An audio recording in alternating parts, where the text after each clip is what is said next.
Hey class, hope you are doing well. So आज हम लोग क्लास 12 चैप्टर 9 रे ऑप्टिक्स का वन शॉट रैपिड रिवीजन लेके आए बेटा, जिसमें हम लोग एक ग्लेंस में इस चैप्टर को कंप्लीटली रिवाइज करने वाले हैं।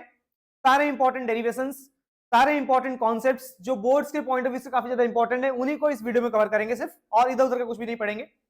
जैसे कि आपको पता होगा बेटा, ये चैप्टर बहुत ज्यादा लेंथी है, क्लियर है। तो एक वीडियो में तो सिर्फ और सिर्फ इसके सारे थ्योरीज और डेरिवेशंस और कॉन्सेप्चुअल क्वेश्चंस हो पाएंगे। बात रही न्यूमेरिकल्स के लिए, न्यूमेरिकल्स के लिए एक अलग से वीडियो लगेगा बेटा, जिसको मैं एक दिन बाद, जस्ट आज ये रिकॉर्डिंग हो रहा है तो कल मैं उसका रिकॉर्डिंग करके अपलोड कर दूंगा, वहां देख लेना बेटा, ठीक है। तो बिना टाइम वेस्ट स्टार्ट करते हैं, वैसे भी चैप्टर बहुत ज्यादा लेंथी है। तो सबसे पहले हम बात करेंगे बेटा किसके बारे में, मिरर फॉर्मूला। बेटा देखो, मैं सिर्फ वही कॉन्सेप्ट्स, वही डेरिवेशंस, वही क्वेश्चंस करवाऊंगा जो बोर्ड्स के लिए काफी ज्यादा इंपॉर्टेंट हो, ठीक है। क्योंकि अब भाई 10 दिन बच गए हैं, आप ये समझ रहे हो कि डिटेल में चैप्टर को पढ़ पाओगे, पॉसिबल नहीं है। डिटेल का मतलब ये है कि अभी हम जो पढ़ेंगे वही सिर्फ एग्जाम में आ सकता है, उससे बाहर से जल्दी जनरली नहीं आता, ठीक है। तो सबसे पहले बेटा मिरर फॉर्मूला है। मिरर फॉर्मूला या तो आपको कॉन्वेक्स लेंस से आएगा या तो कॉनकेव लेंस से आएगा। तो ये जो मिरर फॉर्मूला हम डिराइव करने वाले हैं वो किससे करने वाले हैं बेटा, कॉनकेव मिरर से। तो आपको एक चीज ध्यान रखना बेटा, मैंने ये पहले से लिख रखा है कि रैपिड रिवीजन हो जाए, जल्दी जल्दी हो जाए, लिखने में हमारा टाइम बचेगा, क्लियर है। और मैं एक चीज और बता दूं बेटा, ये पूरा पीडीएफ हम अपने टेलीग्राम चैनल पे डाल देंगे, अपलोड कर देंगे, ठीक। वहां से आप ये पूरा पीडीएफ डाउनलोड करना, सारे नोट्स आपको बने बनाए मिल जाएंगे, क्लियर है। और रही बात टेलीग्राम चैनल के लिंक की, तो मैं इसको डिस्क्रिप्शन में डाल दूंगा, वहां देख लेना। तो सबसे पहले बात करूंगा बेटा मिरर फॉर्मूला के बारे में, किससे, कॉनकेव मिरर से। ठीक, कॉनकेव मिरर है बेटा, ठीक है। और एक ऑब्जेक्ट यहाँ मैंने सेंटर ऑफ कर्वेचर से पीछे रखा है, ये ऑप्टिकल सेंटर आपको पता है, पोल होता है, ये हमारा फोकस होता है, सेंटर ऑफ कर्वेचर होता है, सबका डिस्टेंस इक्वल ही है। डायग्राम्स पेंसिल्स वगैरह से ही बनाओगे, ध्यान रखना एग्जाम में। तो ये ऑब्जेक्ट है, तो ऑब्जेक्ट से लाइट रेज निकालना है। पहला लाइट रे प्रिंसिपल इसके पैरेलल गया बेटा, टकरा के मिरर से रिफ्लेक्ट होकर कहां से पास होगा, फोकस से पास होगा, तो ये फोकस से पास होगा। दूसरा लाइट हम लेते हैं बेटा, कहां से पास हो रहा है, जो पोल से पास होगा, पोल से टकराएगा। जब वो पोल से टकराएगा, रिफ्लेक्ट होकर उसी एंगल पे रिफ्लेक्ट हो जाएगा, और वो दोनों कहां मीट कर जाएंगे, इस पॉइंट में मीट कर जाएंगे। और तीसरा एक और ले सकते हैं बेटा हम लोग, जो सेंटर ऑफ कर्वेचर से पास हो रहा हो। तो जो सेंटर ऑफ कर्वेचर से पास होगा, टकरा के वो सेम पाथ को बाउंस बैक करता है, ये आपने पढ़ रखा है। तो ये तीनों रेज जो यहां से निकल रहे हैं, टकराने के बाद तीनों इस पॉइंट पे मीट कर जाएंगे, तो फाइनल इमेज यहां बन जाएगा, क्लियर है। ए बी हमारा ऑब्जेक्ट है, ए डैश बी डैश हमारा इमेज है। अब सुनो, ट्रायंगल्स याद रखने का तरीका ध्यान रखना बेटा, ठीक है। सबसे पहले एबीसी और ए डैश बी डैश सी देख लेना। ट्रायंगल याद कर, बट ट्रायंगल्स याद नहीं रखो तो दिक्कत है। रे ऑप्टिक्स ऐसा चैप्टर है कि आप इसको रट्टा नहीं मार सकते हो, क्लियर है। तो एबीसी कहां है, ट्रायंगल ध्यान देना, एबीसी ये वाला ट्रायंगल दिख रहा है, और ए डैश बी डैश सी छोटा वाला ट्रायंगल है, ठीक है। तो ये दो ट्रायंगल याद रखना पहले आपको, ये वाला ट्रायंगल और ये छोटा वाला ट्रायंगल। अब इन दोनों ट्रायंगल को दिखाना है सिमिलर, ठीक है। ये डायरेक्ट लिख देना सिमिलर है वो, क्योंकि ये 90 डिग्री, ये 90 डिग्री, ये वर्टिकली अपोजिट एंगल, एंगल से सिमिलर है, ठीक। बस डायरेक्ट लिख देना वो सिमिलर है, यहाँ लिखा हुआ है सिमिलर है। जब दो ट्रायंगल सिमिलर होते हैं, उनके कॉरस्पॉन्डिंग साइड्स के रेशियो प्रोपोर्शनल होते हैं। मतलब इस ट्रायंगल का अगर ए बी है तो इस ट्रायंगल का ए डैश बी डैश, इस ट्रायंगल का अगर बीसी लूंगा तो इस ट्रायंगल का बी डैश सी, क्लियर है। तो A B upon A dash B dash, BC upon B dash C, तो यहाँ लिखा हुआ है A B upon A dash B dash is equal to BC upon B dash C. First equation मान लेंगे। फिर दोबारा ट्रायंगल दो ले रहे हैं, ठीक है। अब कौन कौन सा ट्रायंगल है, देखो ये वाला ट्रायंगल है ए बी पी, ये पूरा बड़ा वाला ट्रायंगल, और ये छोटा वाला ट्रायंगल नीचे A dash B dash P, ठीक है। देखो ABP and A dash B dash P, triangle याद रखना बेटा, बाकी सब हो जाएगा। तो ये बड़ा वाला ट्रायंगल और ये छोटा वाला ट्रायंगल, अभी दोनों कॉन्ग्रुएंट है, ठीक है, सॉरी सिमिलर है, ठीक। जब दो ट्रायंगल सिमिलर होते हैं तो कॉरस्पॉन्डिंग साइड के रेशियो फिर से प्रोपोर्शनल। तो इस ट्रायंगल का, बड़े वाले ट्रायंगल का जो AB होगा, AB, और इस छोटे वाले ट्रायंगल का जो ए डैश बी डैश, ये दोनों क्या होंगे, प्रोपोर्शनल। तो बड़े वाले ट्रायंगल का AB, छोटे वाले ट्रायंगल का A dash B dash, AB upon A dash B dash is equal to, इस बड़े वाले ट्रायंगल का साइड कौन सा, BP, और इस छोटे वाले ट्रायंगल का साइड कौन सा, B डैश P। BP इस ट्रायंगल का, B डैश P इस ट्रायंगल का, BP और B डैश P प्रोपोर्शनल, तो BP by B dash P। अब देखो फर्स्ट और सेकंड इक्वेशन से हमें क्या मिलेगा, देखो AB by A dash B dash इसके बराबर, AB by A dash B dash इसके बराबर। तो जहां AB by A dash B dash है वहां क्या लिखता हूं मैं, ये उठा के रख दूं क्या, BC upon B dash C, तो इसको उठा के यहां रख दो, तो BC upon B dash C is equal to BP upon B dash C। तो जहां पर ये AB upon A dash B dash था, वहां पे मैंने ये BC upon B dash C उठा के रख दिया, क्लियर है। तो अब इसको रखने के बाद क्या कर रहे हैं, ध्यान से समझना, ये आ गया, मतलब ये दोनों बराबर हो गए। सेंटर से ही हमेशा डिस्टेंस को मेजर करना है, इस चीज को हमेशा ध्यान रखेंगे। जैसे BC का सेंटर से डिस्टेंस है क्या, BC तो सेंटर से डिस्टेंस है नहीं, तो ये डिस्टेंस को मैं ऐसे लिखेंगे बेटा, सेंटर से डिस्टेंस को हमेशा मेजर करना है। तो इस पूरे वाले डिस्टेंस में से ध्यान रखना, इस पूरे वाले डिस्टेंस में से इतना डिस्टेंस माइनस कर दो, सेंटर से डिस्टेंस मेजर करना है ना, ये डिस्टेंस सेंटर से नहीं है, तो सेंटर से पूरे डिस्टेंस में से बेटा ये वाला डिस्टेंस क्या करूंगा माइनस, तो इस पूरे डिस्टेंस से यहां से यहां तक का डिस्टेंस घटा दिया, तो बीपी में से सीपी घटा दो, बीपी में से सीपी घटाओ तो बीसी मिलेगा, तो जहां बीसी वहां क्या लिख दिया बेटा, बीसी जा लिख दिया बीपी माइनस सीपी। क्लियर है। सिमिलरली बी डेश सी देखो क्या है, बी डेश सी क्या है, बी डेश सी ये वाला डिस्टेंस है बी डेश सी, तो ये वाला डिस्टेंस कैसे निकालोगे, सेम पूरे डिस्टेंस में से इतना डिस्टेंस माइनस कर दो, सेंटर से लेके यहां तक का डिस्टेंस, इसमें से इतना डिस्टेंस घटा दोगे तो ये तो बचेगा, तो मतलब सीपी में से बी डेश पी माइनस कर दो, CP upon B dash P. Clear है, माइनस कर दिया, ग्रेट। अब सुनो आगे, बीपी और बी डेश पी सेंटर से मेजर है, देखो बीपी भी सेंटर से मेजर है और बी डेश पी भी सेंटर से मेजर, कोई डाउट तो नहीं है। अब हम लोग रखेंगे वैल्यूज को, आपको पता है कि जो ऑब्जेक्ट होता है, ये ऑब्जेक्ट है, इसका डिस्टेंस सेंटर से क्या होता है बेटा, यू, ऑब्जेक्ट डिस्टेंस ये लिखा हुआ है यहाँ पे नीचे। इमेज कहां बन रहा है, इमेज ये रहा, इमेज का जो सेंटर से डिस्टेंस होता है इसको हम क्या बोलते हैं, इमेज डिस्टेंस v। क्लियर है। फोकस का डिस्टेंस जो यहां से होगा फोकल लेंथ हो जाता है ना, इस फोकस का डिस्टेंस जो यहां से यहां तक का डिस्टेंस फोकल लेंथ हो गया। साइन कन्वेंशन पता होना चाहिए बेटा आपको, कोई भी चीज अगर आप लेफ्ट साइड रखते हो तो निगेटिव लेना होता है, और राइट साइड होता है तो डिस्टेंस पॉजिटिव लेना होता है, क्लास 10 में भी पढ़ा था आप लोगों ने, तो उठाकर पुट कर दो। देखो बेटा बीपी क्या होगा, बीपी क्या है, बीपी ऑब्जेक्ट का डिस्टेंस है, और ऑब्जेक्ट लेफ्ट साइड में है बेटा, तो माइनस का यू होगा, माइनस का यू लिखा है। देखो बेटा मेरा u ऐसा होगा और v मैंने ऐसा मोड़ रखा है, ठीक है, जहां ऐसा लिखा हुआ तो v है और जहां ये लिखा हुआ तो वो u है, ठीक है, तो थोड़ा बहुत कंफ्यूजन ना हो इसलिए मैंने बता दिया पहले। फिर cp क्या है, cp क्या देखो जरा, cp क्या है, cp ये रहा, cp क्या है, क्या ये रेडियस ऑफ कर्वेचर है बेटा, भाई ये आधा फोकल लेंथ है ना, तो ये पूरा क्या हो जाएगा, सेंटर से जो पोल तक के बीच का डिस्टेंस होता है इसको हम क्या बोलते हैं, रेडियस ऑफ कर्वेचर, तो ये हमारा हो जाएगा कैपिटल R। क्लियर है, रेडियस ऑफ कर्वेचर, इस कर्वेचर का रेडियस होता है। लेफ्ट साइड में तो फिर से बेटा माइनस हो जाएगा, तो माइनस आर लिखा है, देखो आर लिखा है, ये माइनस था फिर माइनस आर। सीपी, सीपी क्या है बेटा, सीपी क्या है, same minus R, left side में ना CP minus R, minus B dash P, क्या बी डेश पी देखो, बी डेश पी क्या है बेटा, क्या ये हमारा इमेज डिस्टेंस है, यहां से यहां तक का distance image distance, left side में तो माइनस बी। क्लियर है, is equal to BP, BP क्या करो, बीपी हमारा क्या है, ऑब्जेक्ट डिस्टेंस यू रखा है, लेफ्ट साइड है तो minus, B dash P, B dash P image का डिस्टेंस है, लेफ्ट साइड में तो माइनस बी। क्लियर, तो वैल्यूज उठा के पुट कर देना बस आपको, माइनस से माइनस कट गया, minus U minus minus plus R, minus R minus minus plus V is equal to U by V. अब क्रॉस मल्टीप्लाई कर दो, तो मैं कह रहा था कि क्रॉस मल्टीप्लाई करना आपको, तो u इंटू वी माइनस का sorry u into minus R minus U R हो जाएगा, u into V U V, v into minus U minus का यू वी, और v into R V R, cross multiply कर दिया, इसको इधर और इसको इधर।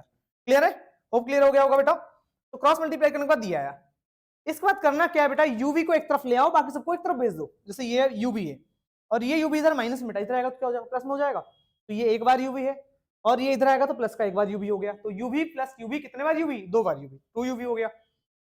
यू आर इधर माइनस में उधर के तो प्लस में हो जाएगा और ये वी आर है। अब क्या करना है, दोनों तरफ यूवी आर से डिवाइड कर दो, UV R UV R UV R, मतलब इधर भी यूवी आर से डिवाइड, देखो अपॉन में यूवी आर, इधर भी यूवी आर और इधर भी यूवी आर। देखो बेटा यूवी से यूवी कट गया, यू आर से यू आर कट गया और वी आर से वी आर कट गया, क्या बचा, 2 upon R is equal to 1 upon V plus 1 upon U, 1 upon V plus 1 upon U.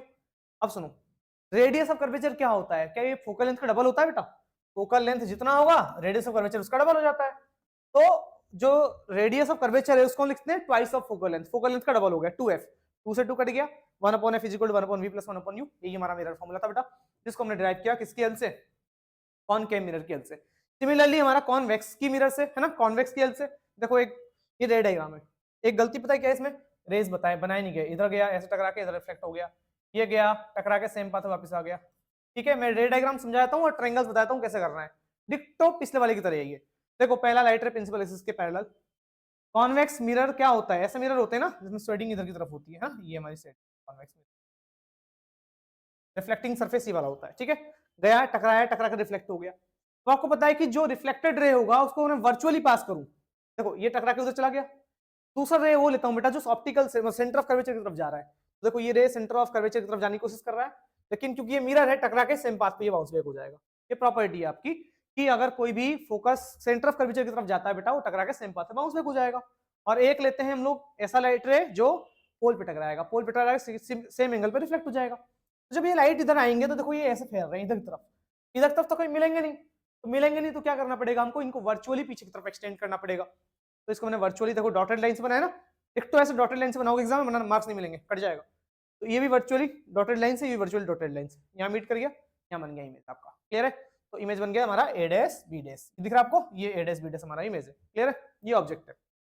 अब सेम आपको ध्यान रखना है मिरर उसके, मैं ये एरोज बना देना बेटा, मैं भले ही इरेज कर रहा हूँ, ये आपको एरोज बनाने वरना मार्क्स नहीं मिलते, ठीक है, कहीं ना कहीं हो जाएंगे। तो अब ट्रायंगल्स की बारी, ठीक है, अब सिमिलरिटी दिखाना है तो दो ट्रायंगल्स लेने पड़ेंगे 2 बार।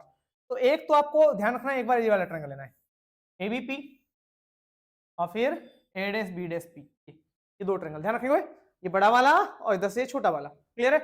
दोनों ट्रायंगल को दिखाओ, दोनों ट्रायंगल सिमिलर है, डायरेक्ट लिखोगे सिमिलर है, सिमिलर है तो क्या होगा, ए बी वही सेम कॉरेस्पॉन्डिंग साइड के रेशियो प्रोपोर्शनल, पिछले वाले की तरह ही है, बस ट्रायंगल का ध्यान रखेंगे, A B upon A dash B, B P upon B dash P रखा, सॉरी बी सी है, सी कहाँ पॉइंट लिखा है, अच्छा मैंने पहले ये वाला ट्रायंगल ले लिया है ना, मतलब इस वाले को पहले बता दे रहा हूँ, A B upon A dash B, A B upon A dash B और बी पी अपॉन में B dash P, B P upon में बी डैश पी, ठीक है।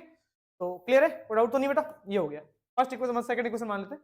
अब 2 ट्रायंगल और लेने हैं, ठीक है, वो 2 ट्रायंगल कौन कौन से ध्यान समझना, वो 2 ट्रायंगल ये वाले हैं, ये एक तो ये पूरा बड़ा वाला ट्रायंगल दिख रहा है आपको, ये वाला ट्रायंगल, और एक ये छोटा वाला ट्रायंगल देखो, ये वाला, ये तो एक ट्रायंगल है, ये दोनों ट्रायंगल भी सिमिलर होंगे। तो जब ये दोनों ट्रायंगल भी सिमिलर हैं, फिर से कॉरेस्पॉन्डिंग साइड के रेशियो प्रोपोर्शनल है बेटा, तो इसका मतलब ए बी का corresponding side A dash B dash, A B upon में A dash B dash is equal to A B upon A dash B dash is equal to BP, sorry BC, BC बड़े वाले triangle का side और B dash सी छोटे वाले triangle का side, BC upon B dash C, clear है। तो इस तरीके से हमने क्या करा बेटा, दोनों ट्रायंगल सिमिलर दिखा के ये रेशियोज निकाल लिए, सेम बेटा वही चीज ए डैश बी डैश क्या लिख देना, उठा के वैल्यू उठा के यहाँ रख दो क्योंकि A B upon A dash B dash किसके बराबर है, B C upon B dash C, तो उठा कर रख दिया इसके जगह पर B C upon B dash C is equal to B P upon B dash P. बाकी फिर से सेम, सारा डिस्टेंस सेंटर से मेजर होता है बेटा। तो बीसी देखो जरा, बीसी क्या है बीसी देखना जरा, बीसी क्या है, बीसी ये सेंटर से डिस्टेंस मेजर करना है, तो बीसी का लिखता हूं बेटा मैं, बीपी प्लस सीपी, बीपी ये वाला डिस्टेंस प्लस ये वाला डिस्टेंस जोड़ेंगे तो क्या आएगा, टोटल डिस्टेंस आ जाएगा, बीपी प्लस सीपी, बीसी को लिखा बीपी प्लस सीपी, और बी डैश सी को क्या लिखेंगे बेटा, बी डैश सी रहा, यहाँ से यहाँ तक का डिस्टेंस, तो हमेशा सेंटर से मेजर होगा पोल से डिस्टेंस, तो ये पूरा डिस्टेंस कितना है बेटा, बीपी पीसी में से बी डैश सी को माइनस कर दो, देखो पीसी में से, सॉरी ये वाला डिस्टेंस है ना, पीसी में से बीपी पीबी डैश को माइनस कर दो, पूरे में से इतना माइनस कर दोगे तो बचेगा, तो पीसी माइनस पीबी डैश ये वाला डिस्टेंस, तो पीसी माइनस पीबी, क्लियर है। अब बाकी दोनों डिस्टेंस सेंटर से ही मेजर है, देखो ये दोनों डिस्टेंस जो है BP upon B dash P centre से मेजर है, सेम बीपी क्या है बेटा, बीपी ऑब्जेक्ट डिस्टेंस है, लेफ्ट साइड में है तो माइनस होगा, तो माइनस यू लिखा है बेटा। सीपी क्या है बेटा, सीपी देखो, सीपी क्या है, सीपी ये हमारा पूरा सेंटर ऑफ कर्वेचर से लेकर पोल तक का बीच का डिस्टेंस था, रेडियस, और ये डिस्टेंस क्योंकि राइट साइड में है तो प्लस में रहेगा, तो प्लस का आर लिखा है देखो, ठीक है, ये प्लस था ना, प्लस आर है। पीसी क्या है बेटा, पीसी वही सीपी है, पीसी सीपी सेम चीज है, माइनस यू हो जाएगा, ये सॉरी आर हो जाएगा, और फिर minus B dash P, B dash P क्या है बेटा, बी डैश पी क्या है, इमेज ही तो है, ये सेंटर से डिस्टेंस राइट साइड है तो प्लस का रहेगा, प्लस का वी हो गया, वी हो गया, क्योंकि यहाँ माइनस है तो माइनस है और ये वी रहेगा, इज इक्वल टू सेम रखा, फिर से क्रॉस मल्टीप्लाई करने के बाद की आर वाले टर्म को इस तरफ ले आना, फिर यू वी आर से दोनों तरफ डिवाइड करोगे, कट पिट के सेम फॉर्मूला आ जाएगा, क्लियर है। तो ये या तो कॉन्वेक्स से आ सकता है एग्जाम में, या तो कॉनकेव से आ सकता है एग्जाम में बेटा, दोनों से ही आपको करना है, इसी ध्यान रखना ना, कुछ बच्चे कॉनकेव से एग्जाम में, अगर ऐसा हार्ड एंड फास्ट रूल नहीं है कि भाई लिखा हुआ आएगा, अगर लिखा हुआ आएगा तो आपको दोनों से किसी एक से करना पड़ेगा, लाइक अगर सब बोलता कि डिराइव मिरर फॉर्मूला तो आप कॉन्वेक्स यूज करो, कॉनकेव यूज करो, लेकिन अगर बोल दिया कि भाई यूजिंग कॉन्वेक्स मिरर, फिर आप कॉन्वेक्स से ही करोगे, ठीक इसी से करोगे, और कॉनकेव से बोलेगा तो कॉनकेव से ही करना है, ध्यान रखना, उल्टा सीधा कर लोगे तो नंबर नहीं मिलेंगे। नेक्स्ट हम बात करेंगे आगे रिफ्लेक्शन ऑफ लाइट, ठीक है, रिफ्लेक्शन को होता है क्या बेसिकली बेटा, ये आपको विजिबल है, हाँ विजिबल।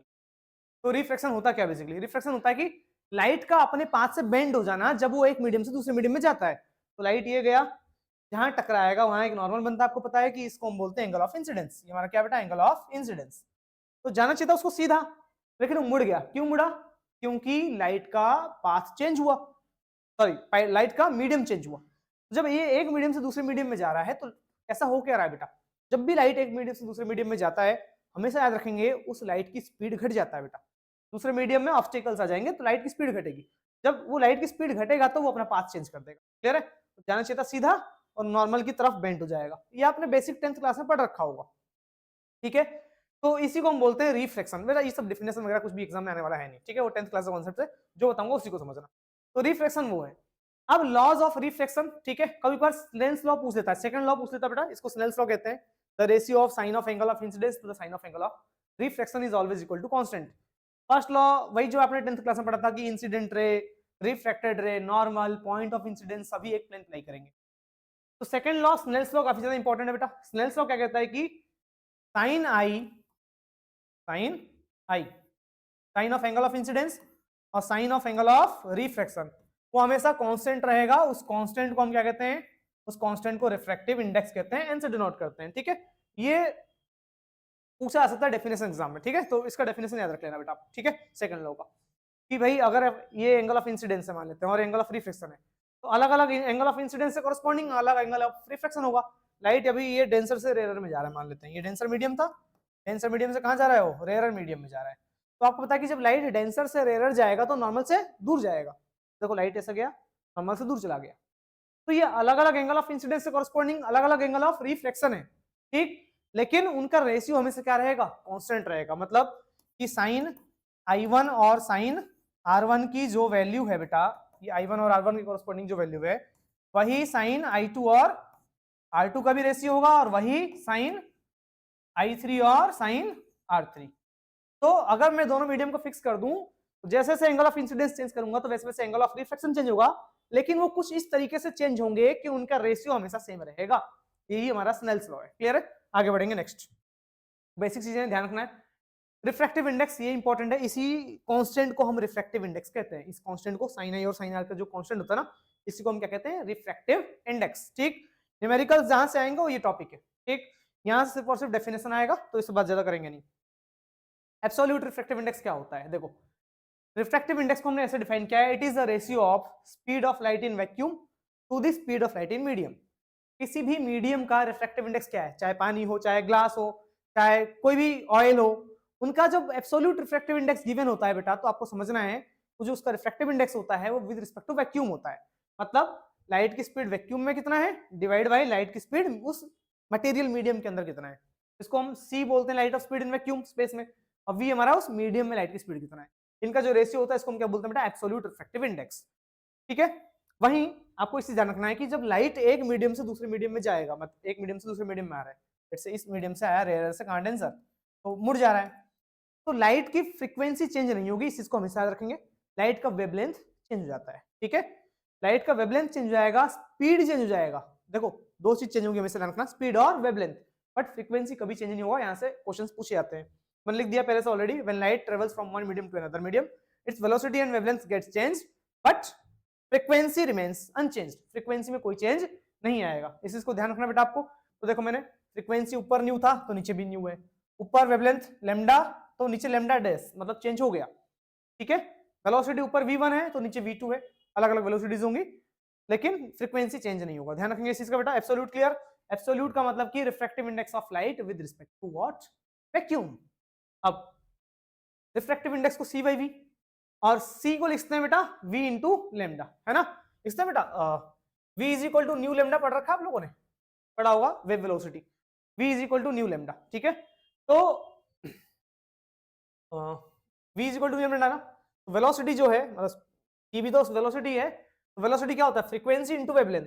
तो फ्रीक्वेंसी न्यू मान लेते हैं स्पेस में है, फ्री वैक्यूम में, यहाँ लिख रखा है न्यू वैक्यूम में है, और लेमडा भी वैक्यूम में ही है, तो न्यू इंटू लेमडा, तो न्यू लेमडा हो गया। ठीक है, lambda in vacuum divide by velocity क्या होगी बेटा, किसमें, मीडियम में, फिर से वेलोसिटी होता है न्यू लेमडा, फ्रीक्वेंसी तो चेंज होगा नहीं तो वो न्यू रहेगा, इनटू लेमडा चेंज हो गया, तो लेमडा पहले वैक्यूम में, लेमडा वैक्यूम था अपॉन लेमडा मीडियम, न्यू से न्यू कट गया, तो जो रिफ्रैक्टिव इंडेक्स आ गया उसको निकालने का एक और फॉर्मूला आ गया।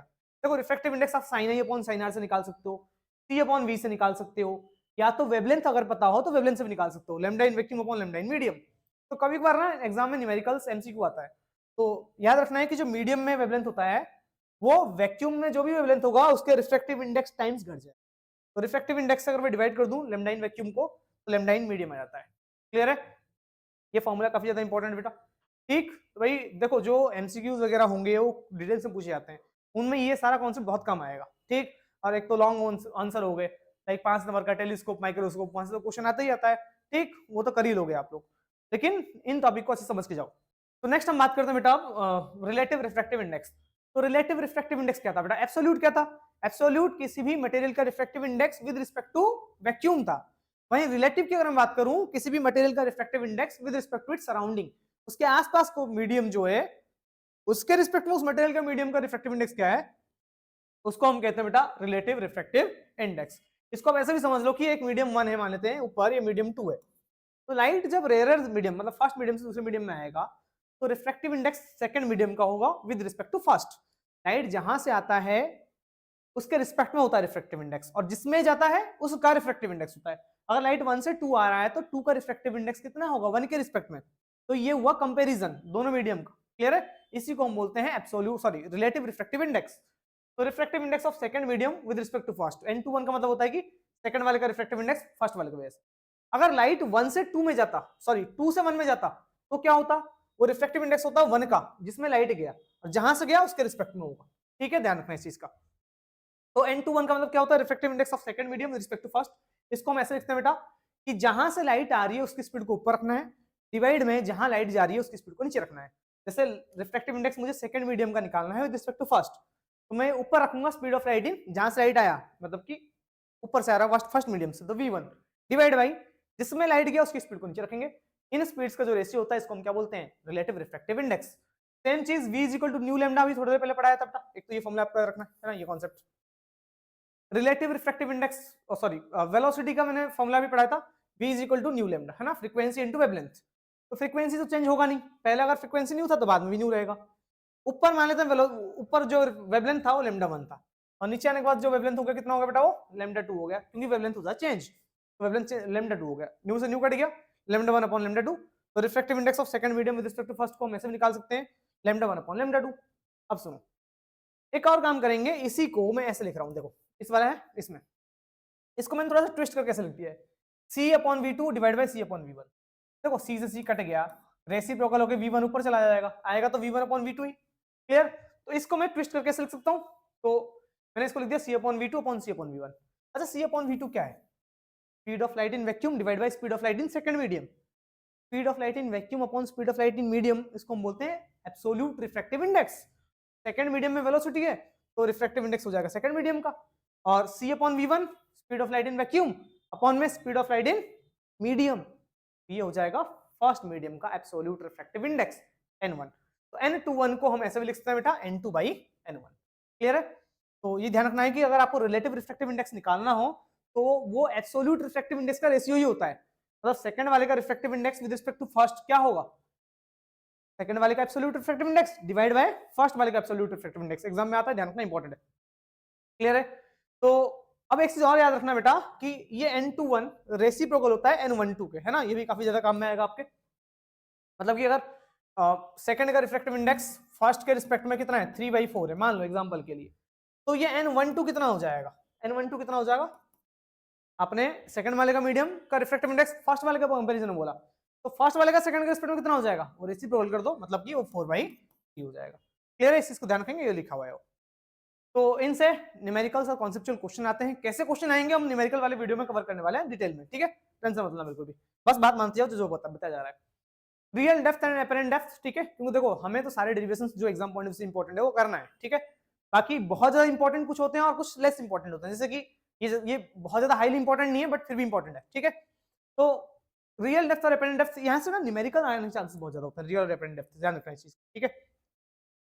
तो देखो बेटा कोई ऑब्जेक्ट है, ठीक है, ये ऑब्जेक्ट है, आपको पता है कि पानी भरने के बाद स्विमिंग पूल का बेस भी तो आपको उठा हुआ नजर आता है, क्या रीजन इसके पीछे का? तो ये होता है बेसिकली एटमॉस्फेयर सॉरी रिफ्रैक्शन की वजह से, ठीक है। जैसे मान लेते हैं कि ऑब्जेक्ट है, तो यहाँ से कोई ऑब्जर्वर इसको ऑब्जर्व कर रहा है, मान लेते हैं ये ऑब्जर्वर है, कोई नीचे से ऑब्जर्व ऊपर से ऑब्जर्व कर रहा है, तो ये पॉइंट ऑब्जेक्ट है।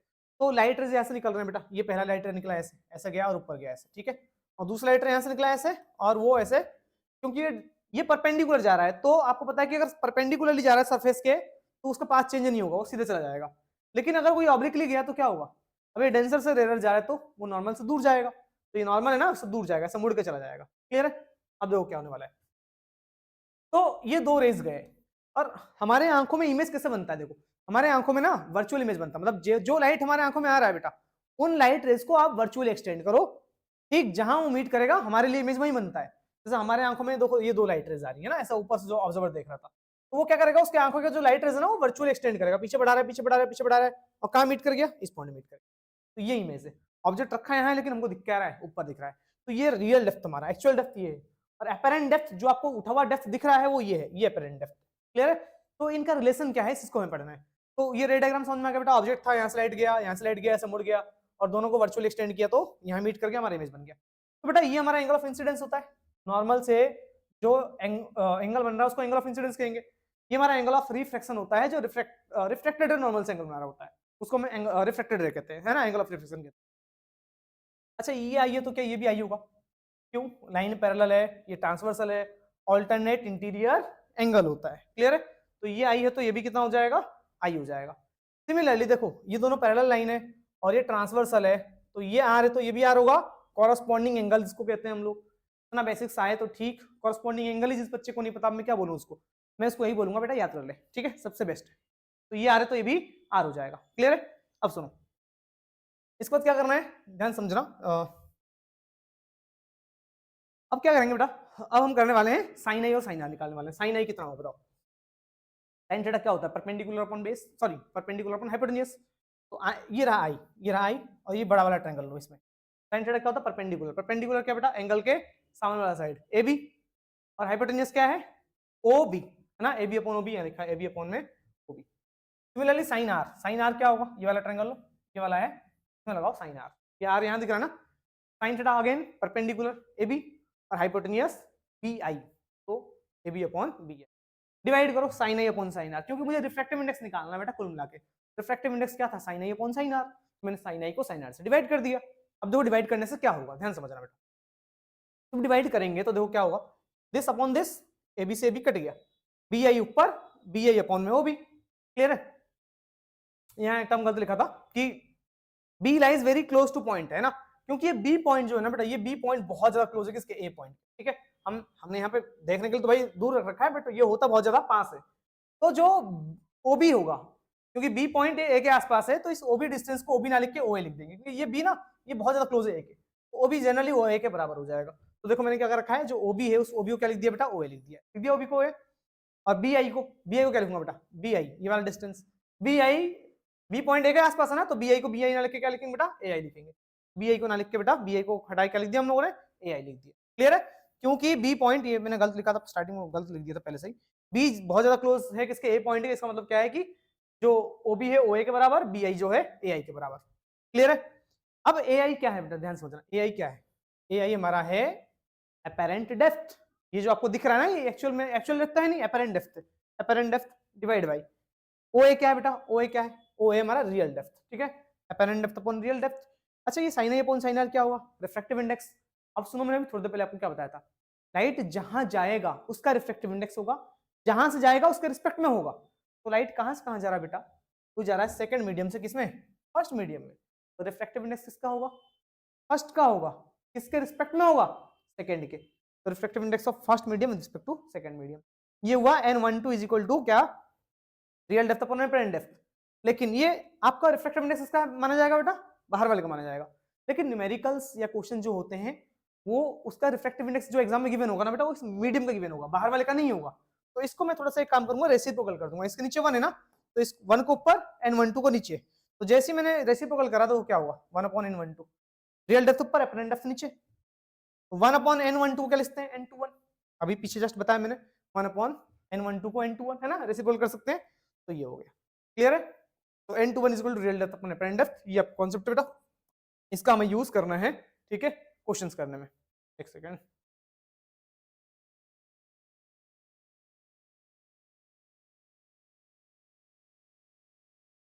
ठीक है, तो आगे बढ़ेंगे। ठीक है, तो n21 हो गया real depth upon apparent depth.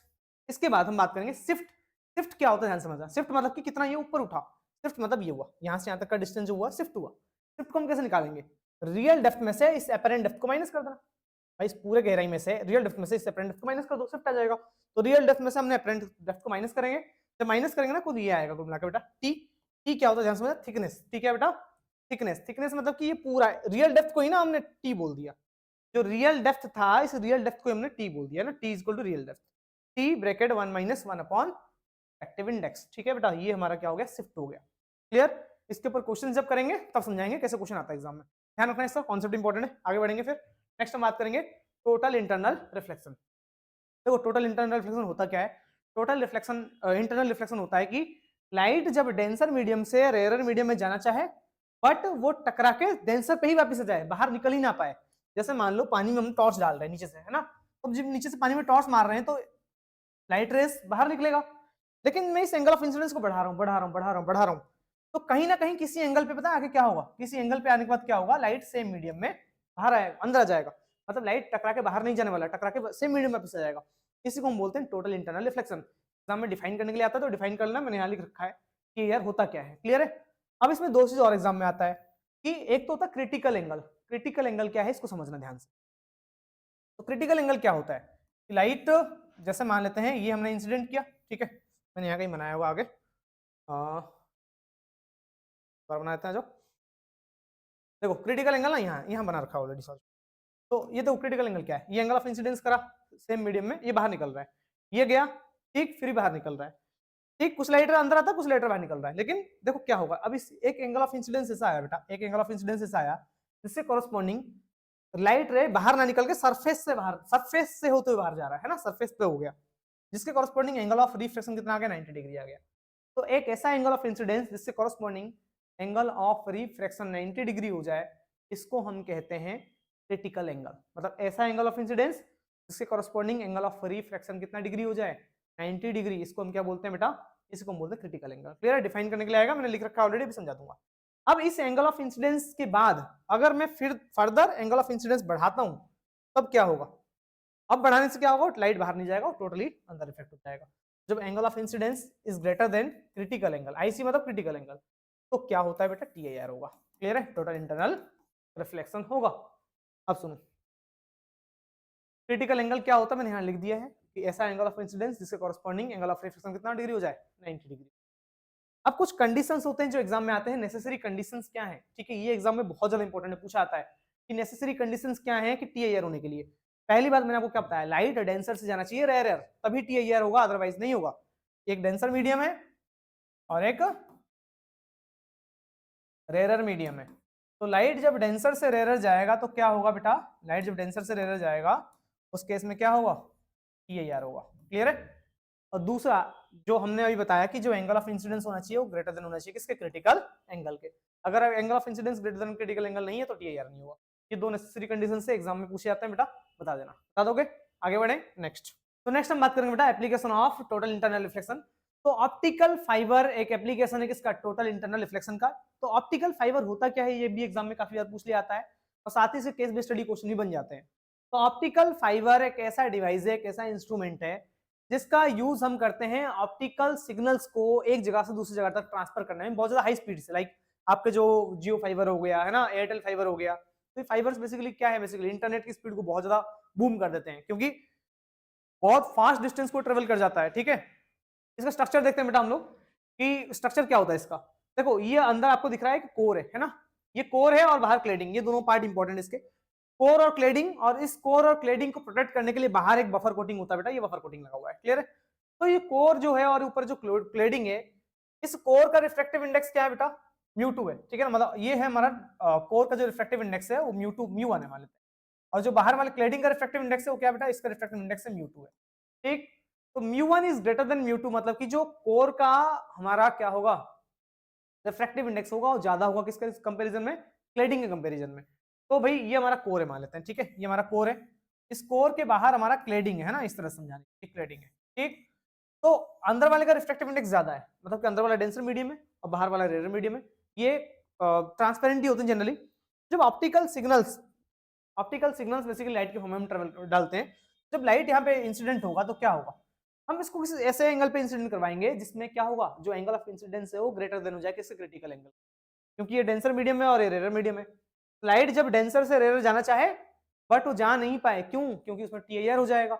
जो एंगल ऑफ इंसिडेंस है हमारा ग्रेटर देन क्रिटिकल एंगल है, तो ये लाइट जाएगा टकरा के सेम मीडियम में वापस आ जाएगा। क्लियर?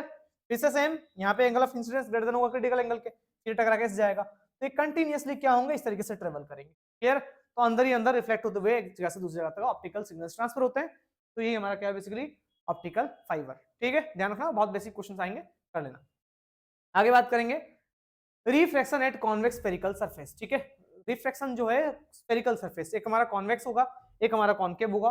कॉन्केव वाला मैंने इसमें करवाया नहीं है, ठीक है, बाकी कमेंट कर देना कनकेव। ठीक है, तो मैं वैसे तो मैं ये PDF पूरा भेजने वाला हूँ, ठीक है, अपने टेलीग्राम चैनल MQuest पे, जिसका मैं जो लिंक है डिस्क्रिप्शन में डाल दूंगा, वहां से आप इस PDF को डाउनलोड कर सकते हो। ठीक है, एब्सोल्युटली फ्री। अब अगर आपको एक्स्ट्रा चाहिए, लाइक ये कॉन्केव स्फेरिकल सरफेस, ये मैं बच्चों को सेल्फ करने देता हूँ, फिर भी अगर आपको चाहिए, ठीक है, तो कमेंट कर दो, मैं आपको लिंक भेज दूंगा जहां पर आपको ये सब चीजें मिल जाएंगी। तो आगे बात करेंगे बेटा किसके बारे में, रिफ्रैक्शन कॉन्वेक्स स्फेरिकल सरफेस। तो देखो ये कॉन्वेक्स स्फेरिकल सरफेस एक स्फेरिकल सरफेस है, ठीक है। ये कॉन्वेक्स क्या होता है बेटा, जो बाहर की तरफ निकला होता है, तो बाहर की तरफ सरफेस निकला पड़ा है, ये कॉन्वेक्स सरफेस है। तो एक ऑब्जेक्ट यहाँ रखा गया है। अब क्या होगा कि इसका इमेज कैसे बनेगा, देखो लाइटर गया, जहां लाइटर टकराएगा वहां क्या बनेगा बेटा, एक नॉर्मल। तो जो नॉर्मल बनेगा, देखो ये लाइट टकराया, यहाँ पे नॉर्मल बना। अब ये नॉर्मल कहां से पास होगा, ये नॉर्मल पास होगा सीधा सीधा सेंटर ऑफ कर्वेचर है, मतलब इसका जो सेंटर होगा ना, इससे कर्वेचर से पास होगा। क्लियर है, इसका सेंटर कर्वेचर से पास होगा। तो लाइट अब कहां से कहां जा रहा है बेटा, बाहर रेयर मीडियम है, अंदर के है डेंसर मीडियम। इन टॉपिक के डेरिवेशन भी आते हैं एग्जाम में, और न्यूमेरिकल्स ज्यादा चांस होते हैं आने के। तो लाइट गया टकरा के मुड़ गया, कन्वर्ज हुआ, ठीक है, मुड़ गया ऐसे। और दूसरा लाइटर वो लेते बेटा तो सीधे जा रहा है, तो ये सीधे जाकर जा रहा है, सरफेस से टकराएगा, सीधे चलता चला जाएगा, और जहां मीट करेंगे दोनों वहां क्या बन जाएगा, इमेज बन। तो ऑब्जेक्ट ये है, इमेज ये है। क्लियर है? अब कुछ एंगल्स आपको मानने हैं, लाइक ये हमारा एंगल ऑफ इंसिडेंस आपको पता है कि जो इंसिडेंट रे है वो नॉर्मल से जो एंगल बनाता है उसको हम क्या बोलते हैं, एंगल ऑफ इंसिडेंस। ये एंगल ऑफ इंसिडेंस है। अब ये रिफ्रैक्ट हुआ, रिफ्रैक्टेड रे जो एंगल नॉर्मल से एंगल बनाएगा उसको हम क्या बोलेंगे, एंगल ऑफ रिफ्रैक्शन। अब यहां पर हम लोग तीन एंगल और मान लेते हैं बेटा, इसको अल्फा मान लेते हैं, इसको बीटा कह देते हैं बेटा थोड़ी देर के लिए, इसको गामा। ये तीन एंगल हमने मान लिया, अल्फा बीटा और गामा। क्लियर है? अब इसका यूज कैसे करने वाले हैं इसको समझना ध्यान से। अब आपने किसी भी ट्रायंगल में आपने पढ़ रखा है एक्सटीरियर एंगल प्रॉपर्टी, मतलब किसी भी ट्रायंगल में दो इंटीरियर एंगल का सम एक एक्सटीरियर के बराबर होता है। तो इस ट्रायंगल में ध्यान देना, इस ट्रायंगल में बीटा और आर किसके बराबर हो जाएगा बेटा, गामा के बराबर हो जाएगा। Beta plus R is equal to gamma, ठीक है, यही लिख रखा है बताओ, देखो beta plus R is equal to gamma, क्या लिखा है, बीटा प्लस आर, ये वाला लाइन देखना, ये वाला line, beta plus R is equal to gamma है। क्यों, एक्सटीरियर एंगल प्रॉपर्टी है, किसी भी ट्रायंगल के, आपको पता होगा ना, ये किसी भी ट्रायंगल के दो इंटीरियर एंगल का सम एक एक्सटीरियर के बराबर होता है, तो इन दोनों का इंटीरियर का सम इस गामा के बराबर है। तो मुझे आई और आर की वैल्यू निकालना है, तो आर अगर निकालना है, तो अगर आर निकालना है बीटा को उधर भेज दूंगा माइनस में, गामा माइनस बीटा। क्लियर है, ये आर आ गया।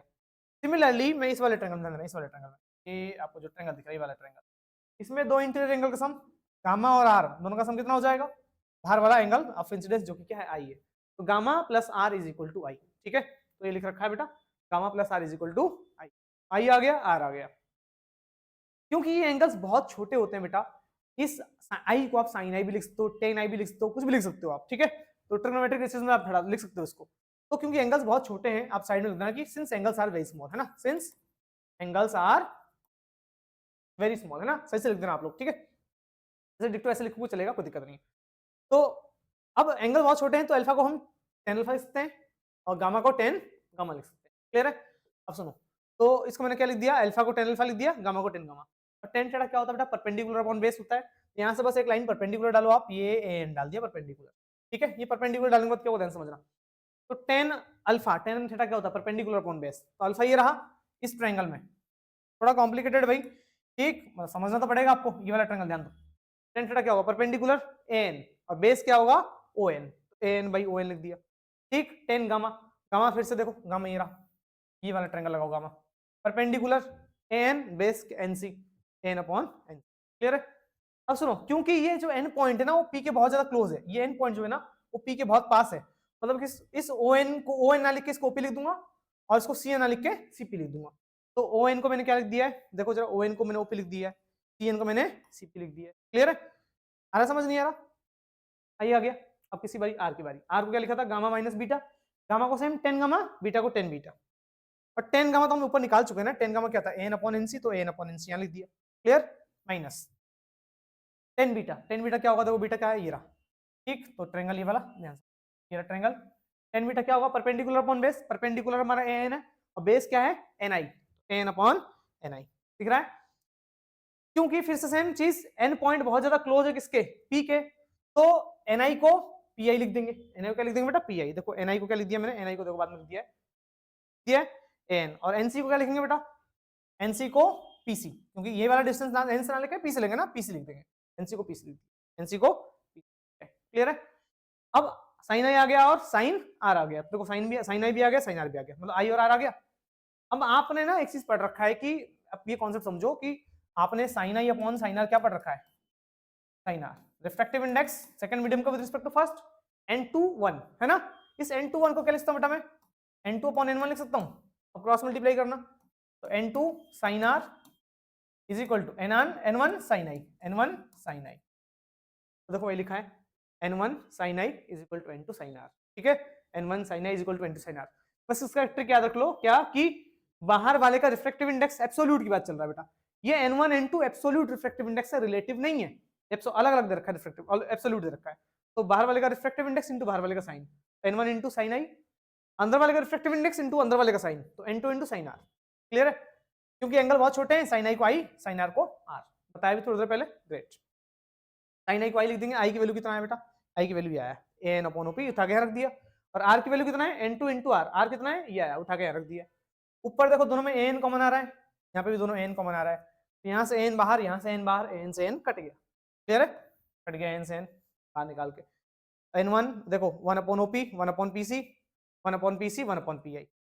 अब इस n1 को अंदर मल्टीप्लाई कर दो, n1 इंटू 1, n1 हो गया। अब सुनो op क्या है जाना, अब हम वैल्यूज पुट करेंगे, op क्या है देखना जरा, op क्या है, ऑब्जेक्ट का डिस्टेंस है, ऑब्जेक्ट डिस्टेंस, लेफ्ट साइड में तो माइनस का u plus n1 into 1 n1, नीचे pc है, pc क्या है देखना जरा, pc क्या रेडियस ऑफ कर्वेचर है इसका, भाई इसका तो रेडियस ही हुआ ना, ये सेंटर ऑफ कर्वेचर से लेके पोल तक के बीच का डिस्टेंस को हम रेडियस ऑफ कर्वेचर कहते हैं, तो हमारा r हो गया, क्लियर है, pc को r लिख दिया, is equal to n2 into 1 n2 pc, pc क्या देखो जरा, pc क्या है, सेम r है, minus n2 into 1 n2 pi, pi क्या देखो जरा, pi क्या इमेज है ना, इमेज का डिस्टेंस है, और राइट साइड तो प्लस का होगा, तो प्लस का v हो गया, क्लियर है।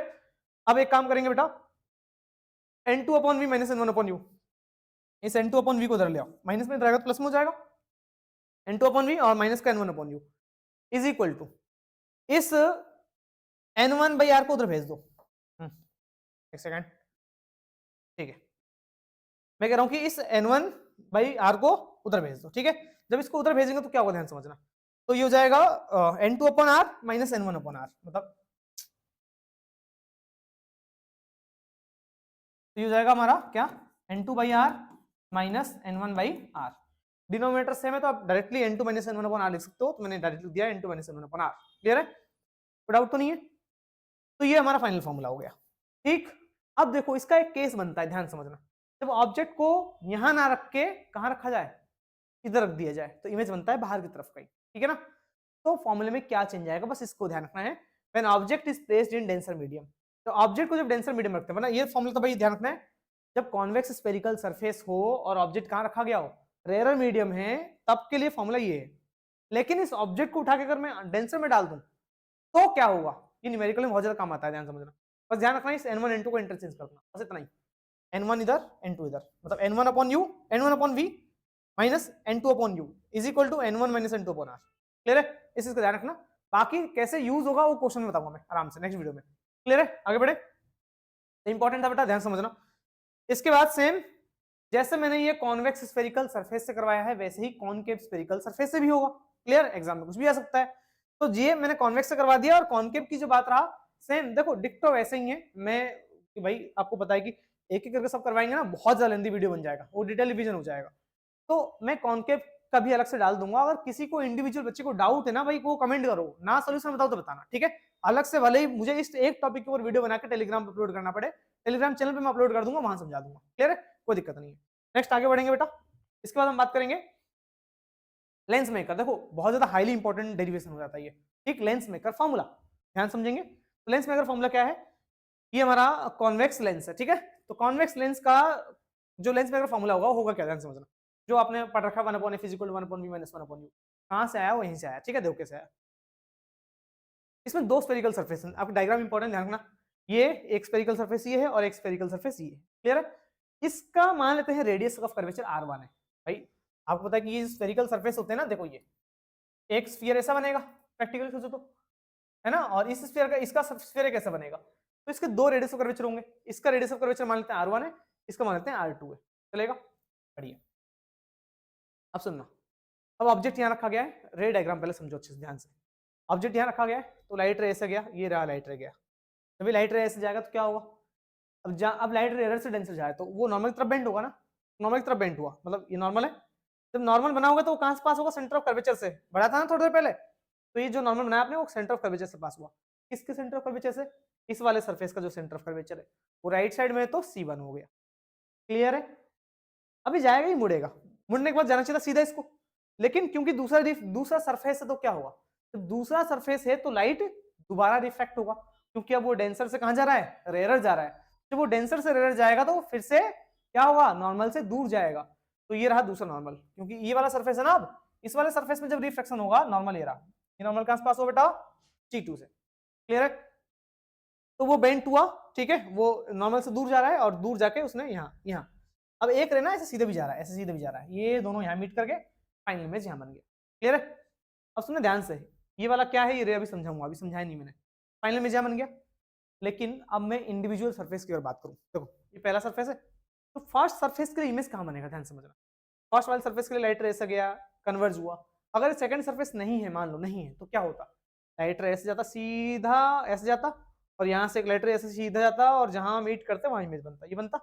तो ये जो फर्स्ट वाला सरफेस है, इस फर्स्ट वाले सरफेस को क्या लग रहा है, भाई लाइट रे यहाँ से गया और सीधा मुड़ गया, ठीक, उसके लिए दूसरा सरफेस तो पीछे कोई है ही नहीं मान लो, तो लाइट रे सीधा गया और इमेज यहाँ बन गया, तो फर्स्ट वाले सरफेस का जो इमेज बनेगा वो यहाँ बनेगा, क्लियर है।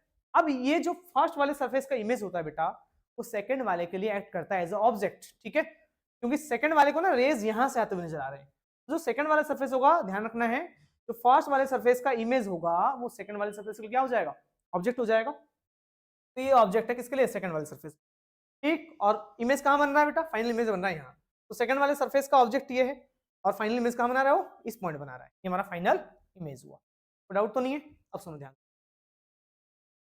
Refraction at surface XP1 Y है ना, इस वाले सरफेस पे रिफ्रैक्शन जब होगा क्या होगा, ऑब्जेक्ट रेयर में रखा गया है, इमेज क्या बन रहा है भाई, इस वाले सरफेस को तो क्या लग रहा है भाई, अंदर डेंसर मीडियम है पूरा, उसको थोड़ी पता है कि इधर कोई दूसरा कौन सरफेस है, तो इस वाले सरफेस के लिए क्या है बेटा, इमेज बन रहा है डेंसर मीडियम में, तो इमेज जब ऑब्जेक्ट जब रेयर मीडियम में हो, इमेज जब डेंसर मीडियम में, तो क्या पढ़ रखा अभी, जस्ट स्फेरिकल सरफेस है ना ये, अब यही तो पढ़ना पड़ा हमें, स्फेरिकल सरफेस के लिए, कॉन्वेक्स स्फेरिकल सरफेस के लिए ये रहा क्या, N2 अपॉन V, तो N2 रिफ्रैक्टिव इंडेक्स, ये N2 है और हमारा ये N1 है, तो N2 अंदर वाले का रिफ्रैक्टिव इंडेक्स यहाँ लिखा हुआ है, देखो N2 अपॉन V मतलब इमेज, तो कहाँ बन रहा है इमेज, इस वाले सरफेस के लिए इमेज बन रहा है यहाँ पर, और ये डिस्टेंस कितना है बेटा पूरा V1 है, तो N2 अपॉन V1, तो upon V1 minus N1 upon U, तो N1 क्या है, N1 तो ये रहा N1, और U ऑब्जेक्ट डिस्टेंस ये रहा U, is equal to N2 minus N1 upon R, N2 minus N1 upon R, R मतलब रेडियस ऑफ कर्वेचर, किसका रेडियस ऑफ कर्वेचर, इस वाले सरफेस का radius of curvature R1, clear है। अब रिफ्रैक्शन एट सरफेस XP2y, इस दूसरे वाले सरफेस में जो रिफ्रैक्शन होगा वो क्या होगा, जो दूसरे वाले सरफेस पे रिफ्रैक्शन होगा उसके लिए सेम, अब ऑब्जेक्ट कहां रखा गया बताना जरा, इस सेकंड वाले सरफेस के लिए ऑब्जेक्ट कहां रखा गया है, ये तो डेंसर मीडियम में हो गया ना भाई, इस वाले सरफेस के लिए तो इधर का पूरा जो हिस्सा है ना वो पूरा का पूरा डेंसर मीडियम है, तो इस सेकंड वाले सरफेस के लिए ऑब्जेक्ट कहां रखा गया है, डेंसर मीडियम में रखा गया है, क्लियर है। तो सेकंड वाले सरफेस के लिए ऑब्जेक्ट जब डेंसर मीडियम में रखा गया है, तो फॉर्मूला क्या होता है डेंसर मीडियम में, N1 N2 इंटरचेंज हो जाते हैं, बताया था, देखो तो क्या लिखा, N1 इधर आ गया, N2 इधर चला गया, तो N1 अपॉन में V मतलब फाइनल इमेज तो यहाँ बन रहा है ना, इसका डिस्टेंस V है, N1 upon V minus N2 upon U, N2 refractive index इसका हुआ, डिवाइड बाय U ऑब्जेक्ट का डिस्टेंस, इस सेकंड वाले सरफेस के लिए ऑब्जेक्ट क्या है, ये है ना, और इसका डिस्टेंस जो था वो क्या था बेटा, इसका डिस्टेंस हमने क्या मान रखा है, V1 मान रखा है, तो N2 अपॉन में, क्लियर है, आ रहा समझ नहीं आ रहा, clear, is equal to N1 minus N2 upon में रेडियस ऑफ कर्वेचर, सेकंड वाले सरफेस का जो रेडियस ऑफ कर्वेचर है वो R2 है, तो यहाँ R2 लिखा हुआ है, क्लियर है। अब दोनों इक्वेशन को आपको ऐड करना डायरेक्टली, जब दोनों को आप ऐड करोगे तो क्या होगा, देखो बेटा this plus this is equal to this plus this, तो N2 upon V1 N2 upon V1 cut गया प्लस माइनस में, अब n1 upon V minus n1 upon U, ठीक है, n2 upon V minus n1 upon sorry n1 upon V minus n1 upon U is equal to ये n2 minus n1 upon r1 है। यहां से ना बेटा माइनस n कॉमन निकाल लो। यहां से माइनस n क्यों कॉमन निकाल रहे हैं, क्योंकि यहाँ पे n2 माइनस n1 है, यहाँ पे भी n2 माइनस n1 करने वाले हैं हम लोग। माइनस n कॉमन निकालोगे तो n2 प्लस का हो जाएगा, n1 माइनस का हो जाएगा, n2 minus n1 divide by r2। अब करना क्या है आपको, n2 माइनस n1 दोनों में से कॉमन निकाल लो, ठीक है। तो यहाँ से n1 कॉमन निकाल लो, n1 कॉमन निकल गया तो क्या बचेगा बेटा, 1 upon V minus 1 upon U, 1 निकल गया तो 1 upon V minus 1 upon U is equal to n2 minus n1 common निकल गया ऊपर तो वहां बचेगा 1 upon r1 minus 1 by r2, ठीक है। और सुनो ये n1 इधर मल्टीप्लाई में जाएगा तो डिवाइड में, तो ये n1 नीचे गया तो n2 अपॉन n1 हो जाएगा और n1 अपॉन n1, ये जब डिवाइड में जाएगा ना वो इन दोनों के डिनोमिनेटर में अलग अलग कर देंगे, ठीक है। तो ये n1 से n1 कटे कितना आ गया, 1 आ गया। n2 अपॉन n1 को हम क्या लिखते हैं बेटा, n2 अपॉन n1 क्या है, absolute refractive index of second medium, n1 क्या है, absolute refractive index of first medium.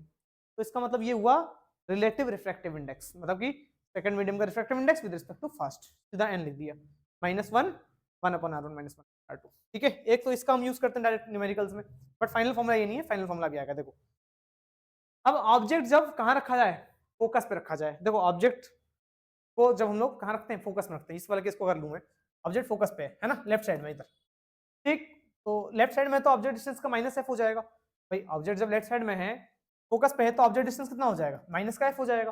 तो ऑब्जेक्ट को जब मैं फोकस पे रखता हूं तब क्या होगा, देखो आपको पता है कि जब ऑब्जेक्ट फोकस पे रखा होता है तो इमेज कहां बनता है, हमेशा इन्फिनिटी पे बनता है। तो वी इन्फिनिटी हुआ तो उठाओ और इसमें पुट कर दो। देखो ऑब्जेक्ट को मैंने क्या रखा बेटा, फोकस पे, तो ये माइनस एफ हो जाएगा और वी क्या हो जाएगा, इन्फिनिटी हो जाएगा। तो 1 upon infinity minus 1 upon minus F, 1 upon infinity minus 1 upon minus F, something upon infinity 0 हट जाएगा, minus minus plus 1 upon F is equal to n minus 1 1 upon r1 minus r2।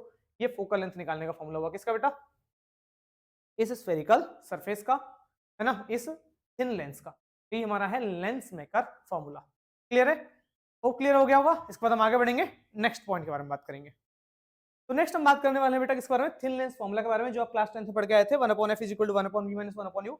इसको हम लोग अब डिराइव करेंगे by using a convex lens, ठीक है। तो ये कॉन्वेक्स लेंस है और हमने ऑब्जेक्ट को कहां रख दिया बेटा, फोकस और सेंटर ऑफ कर्वेचर के बीच कहीं रख दिया है, ठीक है। तो रे डायग्राम समझेंगे सबसे पहले, पैरेलल प्रिंसिपल एक्सिस के पैरेलल, आफ्टर रिफ्लेक्शन कहां से पास होता है बेटा, ये फोकस से पास होता है ना, बेसिक्स पता होगा। दूसरा ऑप्टिकल सेंटर से पास हुआ, जहां पे मीट करेंगे बेटा वो फाइनल इमेज बन गया। तो ये ऑब्जेक्ट है और ये इमेज है। अब हम लगाएंगे कॉन्सेप्ट किसका, सिमिलरिटी का। तो यहाँ पर आपको दिख रहा है कि दो ट्रेंगल हम लोग लेने वाले हैं, यहाँ पे लिखा हुआ है ABO ये ट्रेंगल, ठीक है। और A dash B dash O कौन सा है बेटा, A dash B dash O ये ट्रेंगल, ठीक है। तो इन दोनों ट्रेंगल को हम दिखाएंगे सिमिलर, ठीक है। मतलब डायरेक्ट लिख देना, सिमिलर दिखाने की जरूरत नहीं है, ठीक है, डायरेक्ट लिख देना सिमिलर है, ठीक है। क्यों है, क्योंकि ये वर्टिकली अपोजिट हो गया और ये 90 डिग्री के, सेम कॉन्सेप्ट जो पहले हम लोग पढ़ के आए।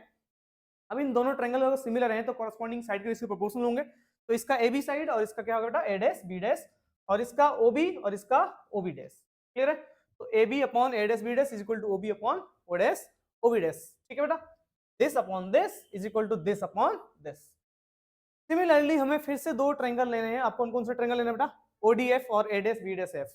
ODF कहाँ है बेटा, ODF कहाँ है, ODF ये दिख रहा है आपको, ODF ये वाला ट्रायंगल, ठीक है। और A dash B dash F, फिर से ये दोनों ट्रायंगल सिमिलर हो जाएंगे, same concept, angle angle similarity से। तो आप डायरेक्ट लिख देना कि दोनों ट्रायंगल सिमिलर है। फिर से कॉरस्पॉन्डिंग साइड के इससे प्रोपोर्शनल, तो OD और A dash B dash OF और B डैश F, यहाँ लिखा हुआ है OD upon A dash B dash OF upon B dash F। Clear है।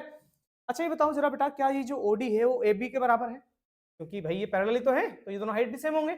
मतलब जो AB है वो किसके बराबर है बेटा, OD के बराबर है। तो जहां AB है, जहां OD है वहां पे क्या लिख दिया बेटा, AB लिख दिया। क्लियर है। अब इसको क्वेश्चन नंबर सेकंड मान लो। अब सुनो जरा बेटा, A डैश B डैश इसके बराबर, मतलब AB upon A dash B dash इसके बराबर, AB upon A dash B dash इसके बराबर, तो इसका मतलब ये दोनों आपस में बराबर हो जाएंगे। तो from first and second what we can conclude, this is equal to this, दोनों को बराबर रख दिया, कोई डाउट तो नहीं है। अब देखो, अब हमेशा मैंने क्या बताया बेटा, डिस्टेंस हमेशा सेंटर से मेजर किया जाता है। तो ये जो OB है वो तो सेंटर से मेजर है, OB क्या है, ऑब्जेक्ट डिस्टेंस, और लेफ्ट साइड में तो -u, तो -u लिख दिया। क्लियर है, डिवाइड बाई OB डैश क्या है, देखो जरा, OB डैश भी सेंटर से मेजर है, ये पूरा फाइनल इमेज ही तो है। इमेज का डिस्टेंस क्या हो गया, image distance that is v, तो इसके जगह पर हम लोगों ने v लिख दिया है। क्लियर है। राइट साइड में तो पॉजिटिव हो जाएगा, is equal to OF। OF क्या है बेटा, OF हमारा फोकल लेंथ है, फोकस ही तो है ये, इसका फोकल लेंथ, तो मैंने OF को F लिख दिया, राइट साइड में तो पॉजिटिव। अब देखो B डैश F क्या है, B डैश F तो हमारा सेंटर से मेजर है नहीं, इस बी डैश एफ को क्या लिखता हूं बेटा मैं, इस ओ बी डैश में से इसको माइनस कर दो, ध्यान समझना, पूरे डिस्टेंस में से, इस पूरे में से अगर आप इतना माइनस कर दोगे तो यही तो बचेगा। तो इसका मतलब क्या है, ओबी डैश में से ओएफ को माइनस करना पड़ेगा। तो ओबी डैश में से ओएफ को माइनस कर दिया गया बेटा, ओबी डैश में से ओएफ को माइनस किया।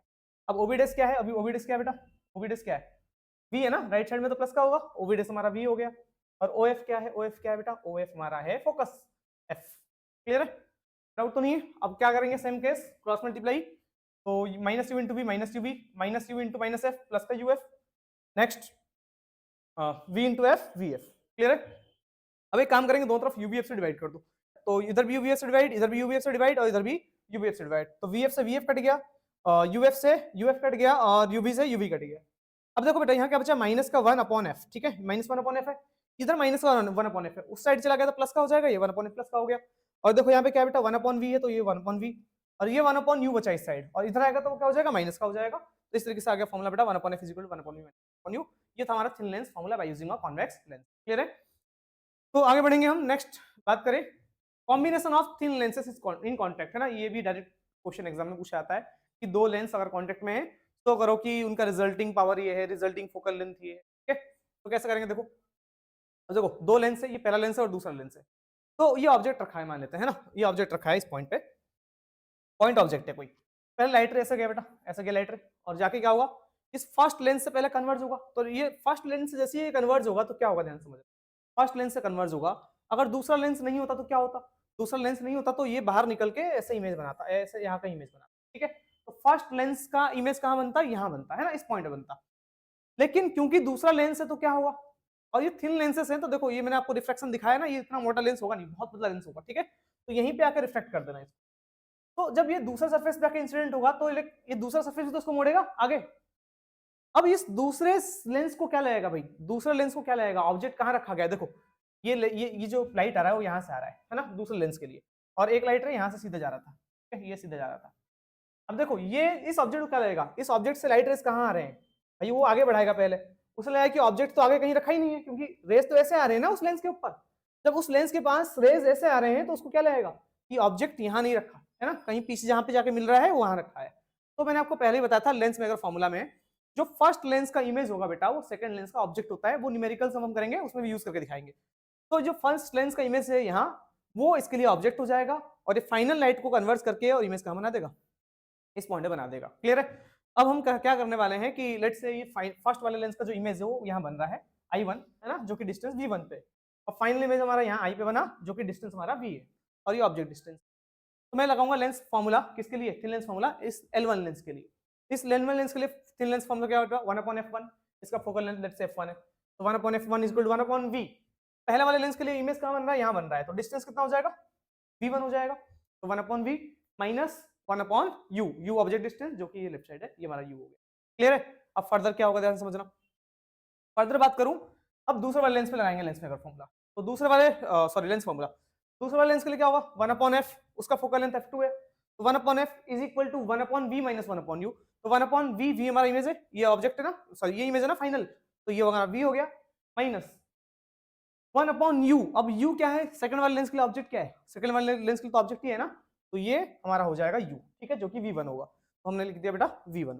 ठीक है, कोई डाउट तो नहीं है, दोनों को इक्वेशन को ऐड करो, जैसे ऐड करोगे देखो 1/f1 plus 1/f2 is equal to इसको ऐड करो, जिससे 1/v1 माइनस का 1/v1 प्लस का कट गया, क्या बचा 1/v माइनस 1/u।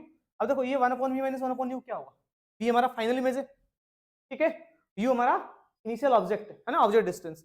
तो हमने फॉर्मूला पढ़ा बेटा 1/f इज इक्वल टू क्या होता है, 1/v माइनस 1/u, तो 1/v माइनस 1/u क्या हो जाएगा, 1/f हो जाएगा, दैट इज 1/f। ठीक है, तो इस पूरे जो हमने क्या लिखा 1/f, और ये हमारा 1/f1 प्लस 1/f2।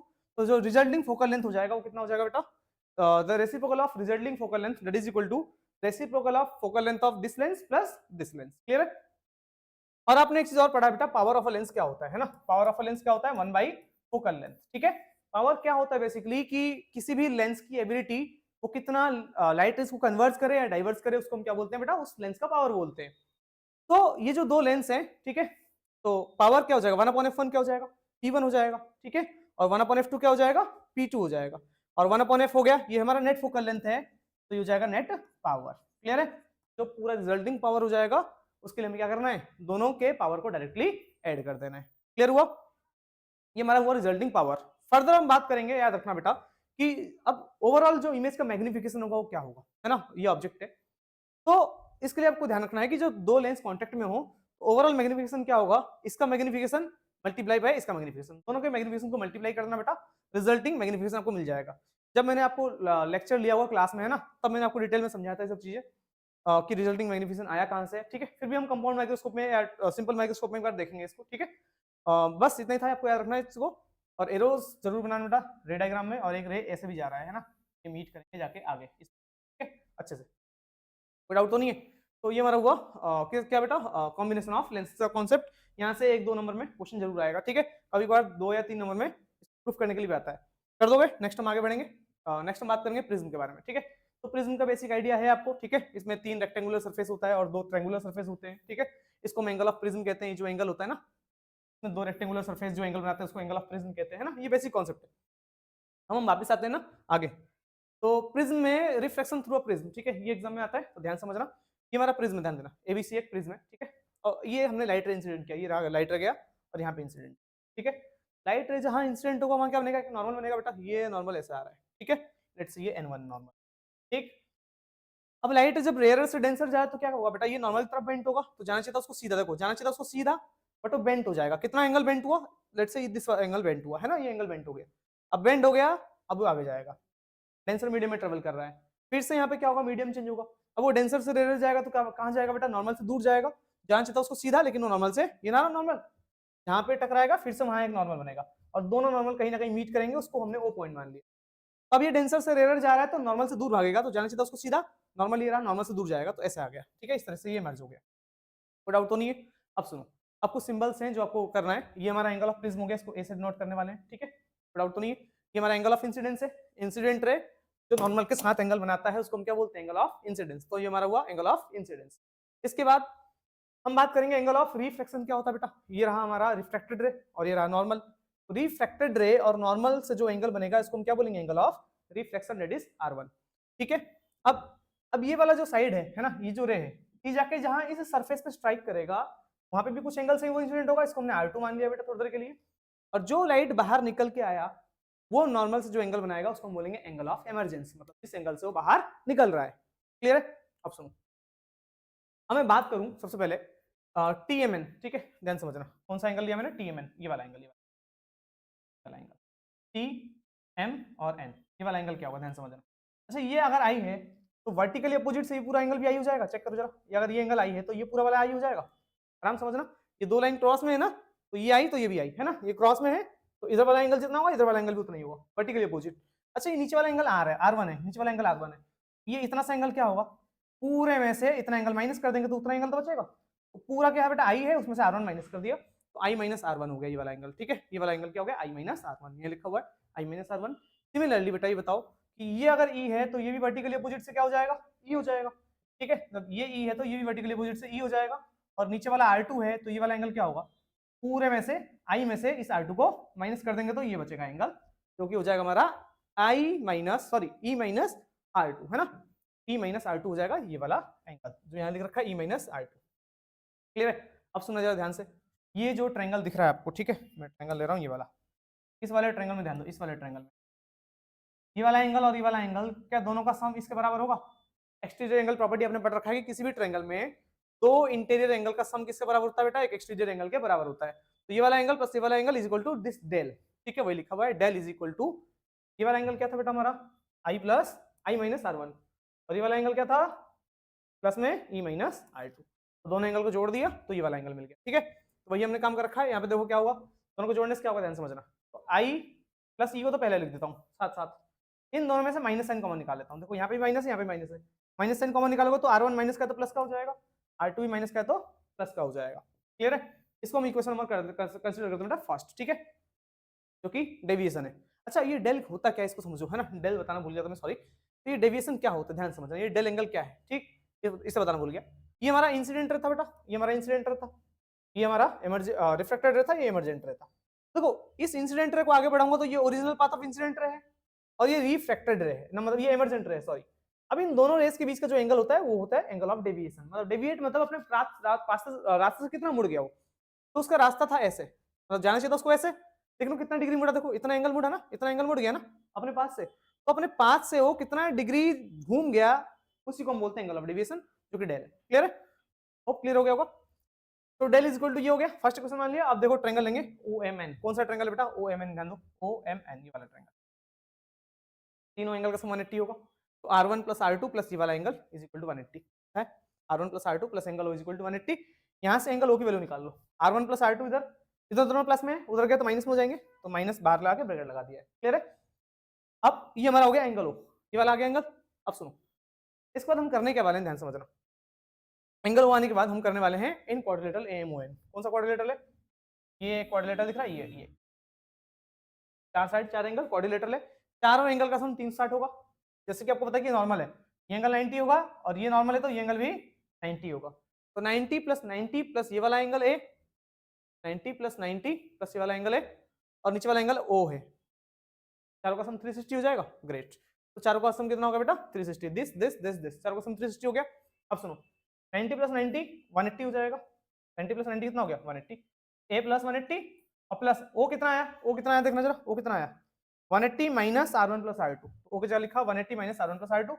अब देखो ये R1 प्लस R2 इधर माइनस में है, उधर जाएगा तो पूरा प्लस में हो जाएगा, तो उधर पूरा प्लस में हो गया। 180 प्लस 180 कितना हो जाएगा? 360 इज इक्वल टू 360। 360 से फिर 360 कट जाएगा, तो एंगल ऑफ प्रिज्म कितना आएगा? एंगल ऑफ प्रिज्म आएगा R1 प्लस R2। क्लियर है? तो ये हुआ एंगल ऑफ प्रिज्म। अब हमें डेविएशन को इस वैल्यू को यहाँ पे पुट करना जरा। तो डेविएशन का फॉर्मूला एक और आ जाएगा, I प्लस ई माइनस ये R1 प्लस R2 क्या है? R1 प्लस R2 ए है। तो जो हमारा एंगल ऑफ डेविएशन हो जाएगा वो कितना हो जाएगा? I प्लस ई माइनस ए। ठीक है, ये बड़ा इंपॉर्टेंट रिलेशन है, इसको हम लोग क्वेश्चन में यूज करेंगे। क्लियर है? नेक्स्ट हम आगे बढ़ेंगे। इसमें एक केस होता है बेटा, ठीक है, इसमें एक केस होता है मिनिमम डेविएशन का। मिनिमम डेविएशन समझो क्या होता है कि मिनिमम डेविएशन हमारा है लाइक, एक सेकंड वेट करते हैं, इसका काम नहीं कोई, ठीक है। तो मिनिमम डेविएशन क्या होता है, ध्यान समझना। मिनिमम डेविएशन होता है कि एक ऐसा एंगल ऑफ इंसिडेंस, अभी इस डायग्राम को समझेंगे, एग्जाम में पूछा था काफी बार। तो in case of minimum deviation, ठीक है, मिनिमम डेविएशन क्या होता है ध्यान समझना, कि जिस प्रिज्म में आप एंगल ऑफ इंसिडेंस बढ़ा रहे हो, है ना, यहाँ पे समझ लो, इसी से आप एंगल ऑफ इंसिडेंस बढ़ा रहे हो, तो आप इनिशियली ऑब्जर्व करोगे एंगल ऑफ डेविएशन क्या हो रहा होगा? घट रहा होगा। ठीक है, एंगल ऑफ डेविएशन घट रहा होगा, मतलब जैसे जैसे आप इस एंगल ऑफ इंसिडेंस को बढ़ाओगे ना, तब देखोगे कि डेविएशन घट रहा होगा, मतलब ऐसे ऐसे लेंस, ये ओरिजिनल पाथ था ना, और ये इमर्जेंट रे मान लो, तो ये एंगल हमारा क्या है? अभी एंगल हमारा ज्यादा है। जैसे जैसे मैं ये एंगल ऑफ इंसिडेंस को बढ़ाऊंगा ना, मैं ऐसे नीचे लेके आऊंगा, नीचे लेके आऊंगा, तो आप देखोगे कि ये वाला लाइन ऊपर जाएगा, जिसकी वजह से एंगल ऑफ डेविएशन घट रहा होता है। क्लियर है? लेकिन एक ऐसा एंगल आता है बेटा, जिस एंगल के कॉरस्पॉन्डिंग जितना हमारा एंगल ऑफ इंसिडेंस होगा, उतना ही हमारा एंगल ऑफ इमर्जेंस होता है। मतलब जिस एंगल पे लाइट इंसिडेंट हुआ और जिस एंगल पे लाइट इमर्ज हुआ, दोनों एंगल आपस में क्या होते हैं बेटा? बराबर होते हैं। तो एंगल ऑफ इंसिडेंस और एंगल ऑफ इमर्जेंस बराबर होता है। यही हमारा केस होता है क्या? मिनिमम डेविएशन का केस, जिसका corresponding angle of incidence angle of reflection बराबर, इमर्जेंस बराबर होता है, I is equal to. Clear है? तो angle of incidence angle of emergence के बराबर हुआ। इसके बाद आप ऑब्जर्व करोगे, फर्दर आप एंगल ऑफ इंसिडेंस बढ़ाओगे तो ये रे ऊपर ना जाते हुए फिर से नीचे आना शुरू होगा। मतलब फर्दर आप एंगल ऑफ इंसिडेंस बढ़ा रहे हो, देखो तो पहले तो देखो क्या हो रहा था, एंगल ऑफ इंसिडेंस बढ़ा रहे हो तो आप देख रहे हो डेविएशन कम हो रहा है, कम हो रहा है, कम हो रहा है। एक एंगल ऐसा आया जिस एंगल में मिनिमम डेविएशन हो गया, सबसे कम डेविएशन दिख रहा है आपको लाइन, सबसे कम डेविएशन। इसके बाद आप ऑब्जर्व करोगे, फिर से जब एंगल ऑफ इंसिडेंस बढ़ाओगे ना तो डेविएशन और बढ़ेगा। क्लियर है? मतलब लाइट रे उधर ना जाके फिर से इधर की तरफ आना शुरू हो जाएगा, जिससे एंगल और बढ़ना शुरू हो जाएगा। क्लियर है? इसी को हम बोलते हैं मिनिमम डेविएशन। तो मिनिमम डेविएशन मतलब वो एंगल ऑफ इंसिडेंस जिस एंगल ऑफ इंसिडेंस से कॉरस्पॉन्डिंग क्या हो जाए? डेविएशन मिनिमम हो जाए। ठीक है, तो उस केस में I इज इक्वल टू ई होता है, और R1 किसके बराबर हो जाता है? R2 के बराबर हो जाता है। तो R1 और R2 बराबर जब हो जाएंगे, उसको हम R कंसीडर कर लेते हैं ना, क्योंकि मिनिमम डेविएशन का केस था कि ये वाला एंगल इसके बराबर हो जाए। जब ये वाला एंगल इसके बराबर होता है ना, तो ये वाला एंगल भी इसके बराबर हो जाता है। R1 और R2 दोनों को हम R कंसीडर कर लेंगे अभी। ठीक है, तो हम लोगों ने दोनों को R कंसीडर कर लिया। अच्छा, एंगल ऑफ प्रिज्म क्या था? R1 प्लस R2, और क्योंकि R1 R2 बराबर हैं दोनों R, तो R रख दो, तो R1 की जगह पे भी R, R2 की जगह पे भी R। R प्लस R कितना हो जाएगा बेटा? 2R, 2 इधर मल्टीप्लाई में जाएगा, डिवाइड में हो जाएगा, R कितना आ गया? A/2। क्लियर है? अब सुनो, डेल का फॉर्मूला था I प्लस ई माइनस ए, अभी हमने यहाँ समझा था I प्लस ई माइनस ए। अब क्योंकि डेविएशन मिनिमम है, तो I प्लस ई माइनस है, इस ए को इधर ले माइनस में इधर आएगा तो प्लस में हो जाएगा। अब देखो I और E बराबर है, तो जहां E है वहां पर I भी लिख सकता हूं, तो जहां E है वहां पर I लिख दिया, I प्लस I वाई, है ना। Two Y is equal to A plus del, यहाँ पे डेल एम लिख दिया इसको, डेल एम मतलब कि मिनिमम डेविएशन, टू मल्टीप्लाई में रहेगा तो डिवाइड में हो जाएगा, तो ये होगा एंगल ऑफ इंसिडेंस, ये होगा एंगल ऑफ रिफ्रैक्शन। तो अब मैं बात करूं refractive index of prism, prism का जो रिफ्रैक्टिव इंडेक्स होगा, रिफ्रैक्टिव इंडेक्स क्या होता है, sine I upon sine R, तो साइन आई हमारा ये हो गया, उठा के यहाँ रखा, और आर हमारा कितना हो गया, आर हमारा हो गया ए बाई टू, उठा के यहाँ रख दिया, तो ये हमारा हुआ इस प्रिज्म का रिफ्रैक्टिव इंडेक्स।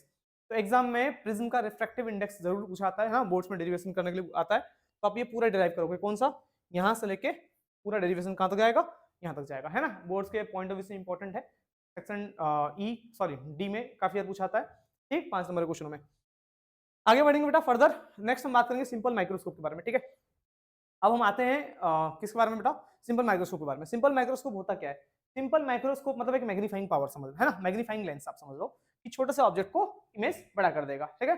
आपने बचपन में यूज किया होगा मैग्नीफाइंग लेंस, ठीक है, इससे आप हाथ देखते हो तो साइज बड़ा दिखता है ना कोई भी ऑब्जेक्ट का। तो ये हमारा कंपोजिशन क्या है बेटा, ये एक कॉन्वेक्स लेंस होता है, ठीक है। इस कॉन्वेक्स लेंस से ऑब्जर्वर इधर खड़ा है और ऑब्जेक्ट को पास रखता है वो, और ये फाइनल इमेज बनता है। कैसे समझेंगे अभी, है ना, इमेज कैसे बनना है अभी समझेंगे। सबसे पहले एग्जाम में एंगुलर मैग्निफिकेशन लिखने के लिए आता है, तो ये एंगुलर मैग्निफिकेशन का डेफिनेशन, ठीक है। अब इस एंगुलर मैग्निफिकेशन को डेफिनेशन समझने के लिए आप पहले इसके रे डायग्राम को समझो। तो ये कॉन्वेक्स लेंस है, हमेशा ऑब्जेक्ट को हमें कहाँ रखना है बेटा ऑब्जेक्ट को हमें रखना है ऑप्टिकल सेंटर और फोकस के बीच में। ऑब्जेक्ट को हम क्या रखेंगे, ऑप्टिकल सेंटर और फोकस के बीच में कहीं रखेंगे, तो मैंने ऑप्टिकल सेंटर और फोकस के बीच में ऑब्जेक्ट रखा है। अब देखो रे डायग्राम क्या होगा, अभी ये सब भूल जाओ, पहला लाइटर पेंसिल इसके पैरेलल, और कहां से पास होगा बेटा, रिफ्रैक्शन के बाद फोकस से पास होगा, तो ये पहला लाइटर ऐसे पास हो गया, ठीक है। दूसरा हम राइट लेवल पास करते हैं बेटा, जो ऑप्टिकल सेंटर से पास होता है, तो ये लाइट गया ऐसे ऑप्टिकल सेंटर से पास हुआ और ये सीधे चला। अब ये दोनों रेस जा रहे हैं, डाइवर्ज होकर जा रहे हैं, ये कभी मिलेंगे तो नहीं उधर, जब उधर नहीं मिलेंगे तो इमेज रियल नहीं बनेगा, कैसा बनेगा, वर्चुअल, मतलब इनको पीछे बढ़ाओ, उधर मिलेंगे नहीं तो पीछे बढ़ाओ पीछे बढ़ाओ पीछे बढ़ाओ, जहां मिल गया वहां इमेज बन गया, ठीक है। मैंने मिलाने के लिए शायद से थोड़ा सा इसको टेढ़ा कर दिया होगा, आपको दिख रहा है, लेकिन आप एग्जाम में क्लियर बनाओगे कि सीधा जाना चाहिए एकदम, है ना, सीधा जाके जहां मीट करेगा वहां तक जाकर मीट करा देना, ठीक है। तो ये दोनों पीछे गए और यहाँ मीट कर गए, और यहाँ हमारा इमेज बन गया, ये हमारा फाइनल इमेज, क्लियर है। और ये आप देखोगे हमेशा जो इमेज बनता है वो बनता है least distance of distinct vision पे, मतलब आपके लेंस से कितना दूर, d इक्वल टू 25 सेंटीमीटर, ठीक है। ये least distance of distinct vision है, जो सबसे मिनिमम डिस्टेंस हम देखते हैं वो होता है 25 सेंटीमीटर, तो फाइनल इमेज बनता है 25 सेंटीमीटर पे, क्लियर है। तो ये फाइनल इमेज बन गया, है ना, क्लियर इमेज बनेगा वहां पर, कोई डाउट तो नहीं बेटा। ये हमारा रे डायग्राम हुआ, ठीक है। अब इस ऑब्जेक्ट को मैं क्या कर रहा हूँ, इस ऑब्जेक्ट को थोड़ा सा पीछे ले आया वैसे, दिख रहा है आपको, ये इसके पीछे का रीजन बताता हूँ, ठीक है। इस ऑब्जेक्ट को इसको थोड़ा सा पीछे ले आओ, यहाँ से इधर ले आओ, क्लियर। ऑब्जेक्ट को भी ले आओ कहां पर, जहां इमेज बन रहा है, मतलब least distance of distinct vision पे। अब सुनो, अब ये ऑब्जेक्ट को ना ऑप्टिकल सेंटर से ज्वाइन करो, ये ऑप्टिकल सेंटर से ज्वाइन किया, और इसने क्या एंगल बनाया बेटा, देखना, ये ऑब्जेक्ट को पीछे लेके आए, ऑब्जेक्ट जो पीछे लेके आए, ये ऑप्टिकल सेंटर से क्या एंगल बना रहा है बेटा, अल्फा बना रहा है, अल्फा। और फाइनल इमेज ऑप्टिकल सेंटर से क्या एंगल बना रहा है, ध्यान देना, फाइनल इमेज ऑप्टिकल सेंटर से जो एंगल बना रहा है वो बना रहा है बीटा, क्लियर। तो ये ऑब्जेक्ट बना रहा है अल्फा एंगल और इमेज बना रहा है बीटा एंगल, तो ये हमें कहता है बेटा एंगुलर मैग्निफिकेशन। एंगुलर मैग्निफिकेशन है क्या, कि it is the angle formed by the image to the object when both are placed at least distance of distinct vision, मतलब कि इमेज और ऑब्जेक्ट दोनों को ही जब उठाए कहां रख दिया जाए, जहां पर इमेज बन रहा है, मतलब least distance of distinct vision पे, तो एंगल कितना बनेगा, कौन, इमेज, और एंगल कौन कितना बनाएगा, ऑब्जेक्ट, ठीक। ऑब्जेक्ट और इमेज दोनों ही कितना एंगल बना रहे हैं, जब दोनों ही क्या रखेंगे हो, least distance of distinct vision पे, उसको हम बोलते हैं क्या, एंगुलर मैग्निफिकेशन। ध्यान रखना है, इमेज जो एंगल बनाएगा उसको पहले ऊपर लिखेंगे, फिर ऑब्जेक्ट जो एंगल बनाएगा उसको नीचे रखेंगे, जब दोनों ही least distance of distinct vision पे रखे गए हो, इसी को हम एंगुलर मैग्निफिकेशन, क्लियर है। तो अब सुनो, यहाँ तक कोई डाउट तो नहीं है, ठीक। ये ऑब्जेक्ट डिस्टेंस हमारा, ये फाइनल इमेज बन गया, जो कि डी है हमारा, इमेज डिस्टेंस हमारा डी हो गया, ये हमारा फोकल लेंथ है, ठीक है। अब आ जाओ मैग्निफिकेशन क्या होता है, बीटा अपॉन अल्फा, ठीक है, अभी समझा मैंने एंगुलर मैग्निफिकेशन। अब जो एंगुलर मैग्निफिकेशन है बीटा अपॉन अल्फा है, क्योंकि ऑब्जेक्ट्स बहुत छोटे होंगे, आपको पता है कि ऑब्जेक्ट बहुत बड़ा तो नहीं होगा, हम लोग बहुत छोटे ऑब्जेक्ट्स को देखते हैं, ठीक है। जब ये ऑब्जेक्ट बहुत छोटा होगा तो ऑब्वियसली एंगल भी बहुत छोटे होंगे, जब एंगल्स बहुत छोटे होते हैं बेटा ट्रिग्नोमेट्री में, आप बीटा को 10 बीटा भी लिख सकते हो, 10 अल्फा साइन सॉरी, बीटा को 10 बीटा लिख सकते हो, साइन बीटा लिख सकते हो, कॉस बीटा लिख सकते हो, कुछ भी लिख सकते हो, है ना, ट्रिग्नोमेट्री में। तो बीटा को हम 10 बीटा लिख सकते हैं, अल्फा को 10 अल्फा लिख सकते हैं। 10 बीटा क्या होगा, ध्यान समझना आप, 10 बीटा क्या है, 10 बीटा, बीटा ये वाला है ना, अब ट्रायंगल लेंगे ये वाला, कौन सा, ए बी ओ, इस ट्रायंगल में 10 बीटा क्या होगा, परपेंडिकुलर अपॉन बेस, परपेंडिकुलर हमारा ए बी है, चेक करो ए बी, और बेस क्या है, ओबी, ओबी, तो 10 बीटा हो गया A B upon OB, clear है। उसके बाद उसके बाद टेन अल्फा की बारी, टेन अल्फा क्या हो जाएगा, ये अल्फा एंगल, ये ट्रायंगल ले लेंगे, क्लियर है। टेन अल्फा कितना होगा, परपेंडिकुलर, परपेंडिकुलर क्या बेटा, ये ए है और इसको ए वन माना है, और ये ए डैश है, ऊपर ए डैश है नीचे ए वन है, ध्यान समझना, ए वन बी डैश, ठीक है।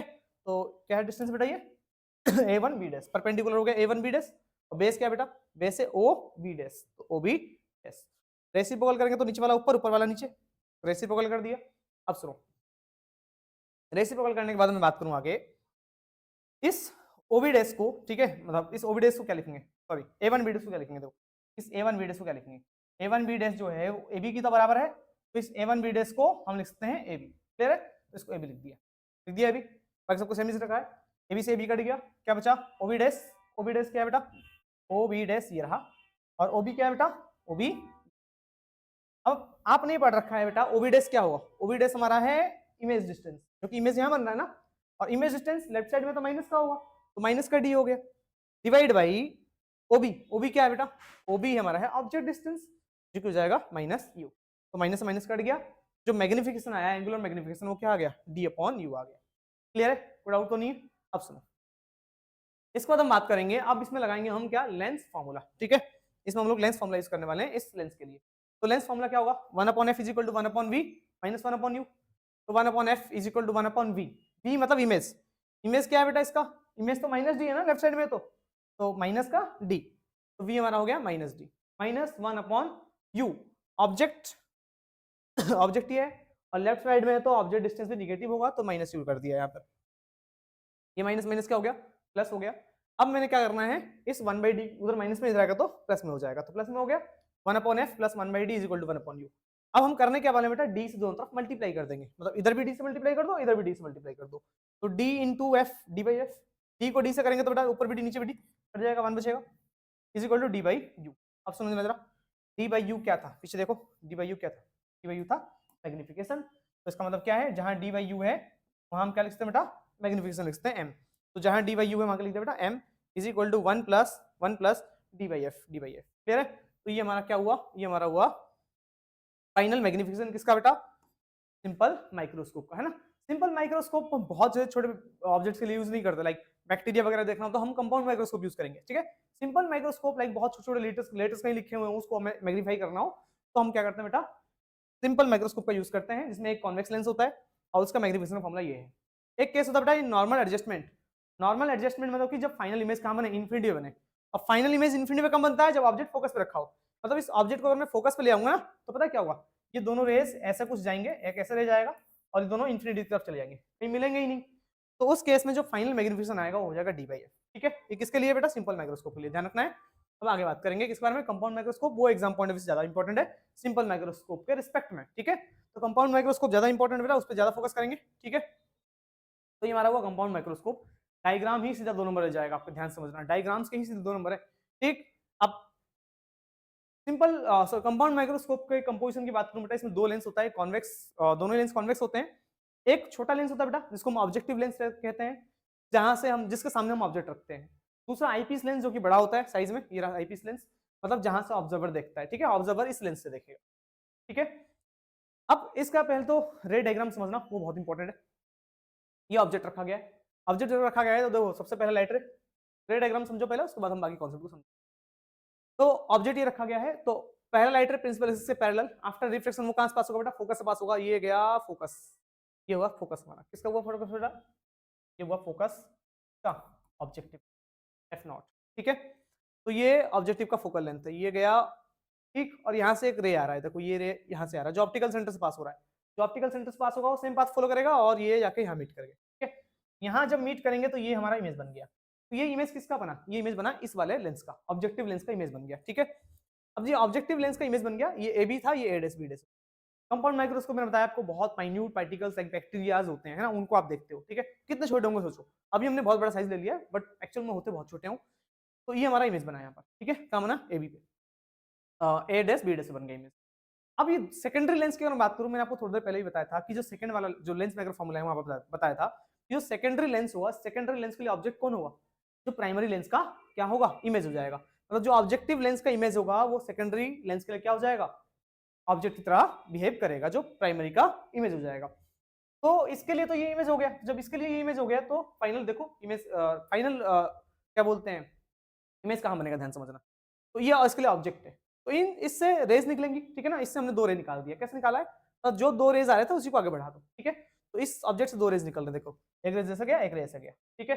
तो ये 2 रे आगे जाएंगे, क्योंकि कॉन्वेक्स लेंस लाइट को कन्वर्ट करता है, तो ये लाइट ऐसे जाके कन्वर्ट हो जाएगा इधर, और वो उधर कभी मीट करेगा नहीं। जब उधर मीट करेगा नहीं तो क्या होगा, वर्चुअल इमेज बनेगा। मतलब जब उधर मीट करेंगे नहीं तो वर्चुअली एक्सटेंड करो, वर्चुअली एक्सटेंड करो, जहां मीट कर गया बेटा वहां क्या बन गया, हमारा इमेज बन गया। Final image A double dash B double dash कहां बना है बेटा, इस पॉइंट। क्लियर है, तो ऑब्जेक्ट भी क्लियर और इमेज भी क्लियर, ठीक। अब फाइनल इमेज यहां बना बेटा, अब फाइनल इमेज जब यहां बन गया, ठीक है, अब हम समझेंगे एंगुलर मैग्निफिकेशन। यहाँ तो कोई डाउट है, रे डायग्राम क्लियर है ना, होप क्लियर होगा बेटा, वरना नहीं हुआ है तो एक बार स्किप करो, वापस से बैक करके रिवर्स वीडियो में देख लो इस चीज, ठीक है। अब सुनना, रे डायग्राम को थोड़ा सा और समझेंगे। अब मैग्निफिकेशन ना हमेशा ना एग्जाम में डिफाइन करने के लिए भी आता है, तो मैग्निफिकेशन मतलब एंगुलर मैग्निफिकेशन का चल रहा है। एंगुलर मैग्निफिकेशन यहाँ पे भी वही डेफिनेशन रहेगा जो यहाँ पर है, ठीक है, दोनों के लिए, चाहे कंपाउंड माइक्रोस्कोप हो चाहे सिंपल माइक्रोस्कोप।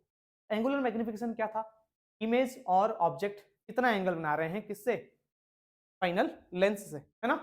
तो उनका रेशियो जो होता है वो एंगुलर मैग्निफिकेशन होता है। तो देखो इमेज तो ये रहा, इमेज ये रहा, अब ये इमेज देखो कितना एंगल बनाएगा ऑप्टिकल सेंटर से, इस इमेज से, ये इमेज से लाइट रे पास करो, ये सीधे पास हुआ, सीधे पास हुआ, सीधे पास हुआ, हम एंगल निकाल रहे हैं, मतलब ये लाइन पास कर दो, सेंटर से कितना एंगल बनाएगा बेटा, बीटा एंगल बनाएगा। तो इमेज एंगल बनाता है उसको हमेशा बीटा हम कहते हैं, तो बीटा जो है एंगल बना रहा है कौन, ये फाइनल इमेज, ठीक है। इसके बाद इसका रेशियो किसमें, ऑब्जेक्ट जब उसी डिस्टेंस पे रखा हो, मतलब कि ये ऑब्जेक्ट को भी उठा के कहां ले आओ, least distance of distant vision पे, मतलब जहां पे इमेज बन रहा है, ये इमेज कहां पे बन रहा होगा बेटा, ये इमेज का जो डिस्टेंस होगा ना वो डी होगा, मतलब least distance of distant vision पे बन रहा होगा। इस ऑब्जेक्ट को भी उठाओ और यहाँ लेके आ जाओ, तो उठा के यहाँ रख दिए। अब ये कितना एंगल बनाएगा, ये ऐसे ज्वाइन किया मैंने, और ये क्या बना रहा है बेटा, अल्फा एंगल, क्लियर है। तो इस बीटा और इस अल्फा का जो रेशियो होता है उसको हम एंगुलर मैग्निफिकेशन कहते हैं, यहाँ लिखा हुआ है m is equal to beta by alpha, clear है। अब सुनो, m is equal to beta by alpha हो गया। अब क्योंकि एंगल्स बहुत छोटे मैंने बताया, ठीक है, यहाँ तो ऑब्वियस और छोटे होंगे क्योंकि भाई ऑब्जेक्टिव वेक्टर दिया लाइक ऑब्जेक्ट्स है, तो बीटा को 10 बीटा लिखते हैं, अल्फा को 10 अल्फा लिखते हैं। अब 10 बीटा की बारी, 10 बीटा क्या होगा ध्यान समझना, 10 बीटा ये, मैं ये वाला ले रहा हूँ ट्रायंगल, कौन सा, ये वाला ट्रायंगल, ये बड़ा वाला ट्रायंगल, समझ गए। इस बड़े वाले ट्रायंगल में ध्यान समझना, 10 बीटा क्या होगा, 10 थीटा होता है परपेंडिकुलर अपॉन बेस, तो एंगल के सामने वाला साइड परपेंडिकुलर हो गया और ये हो जाएगा बेस। तो परपेंडिकुलर क्या है, A double dash B double dash, A double dash B double dash, और बेस क्या है बेटा, B double dash O dash, तो B double dash O dash base हो गया, क्लियर है।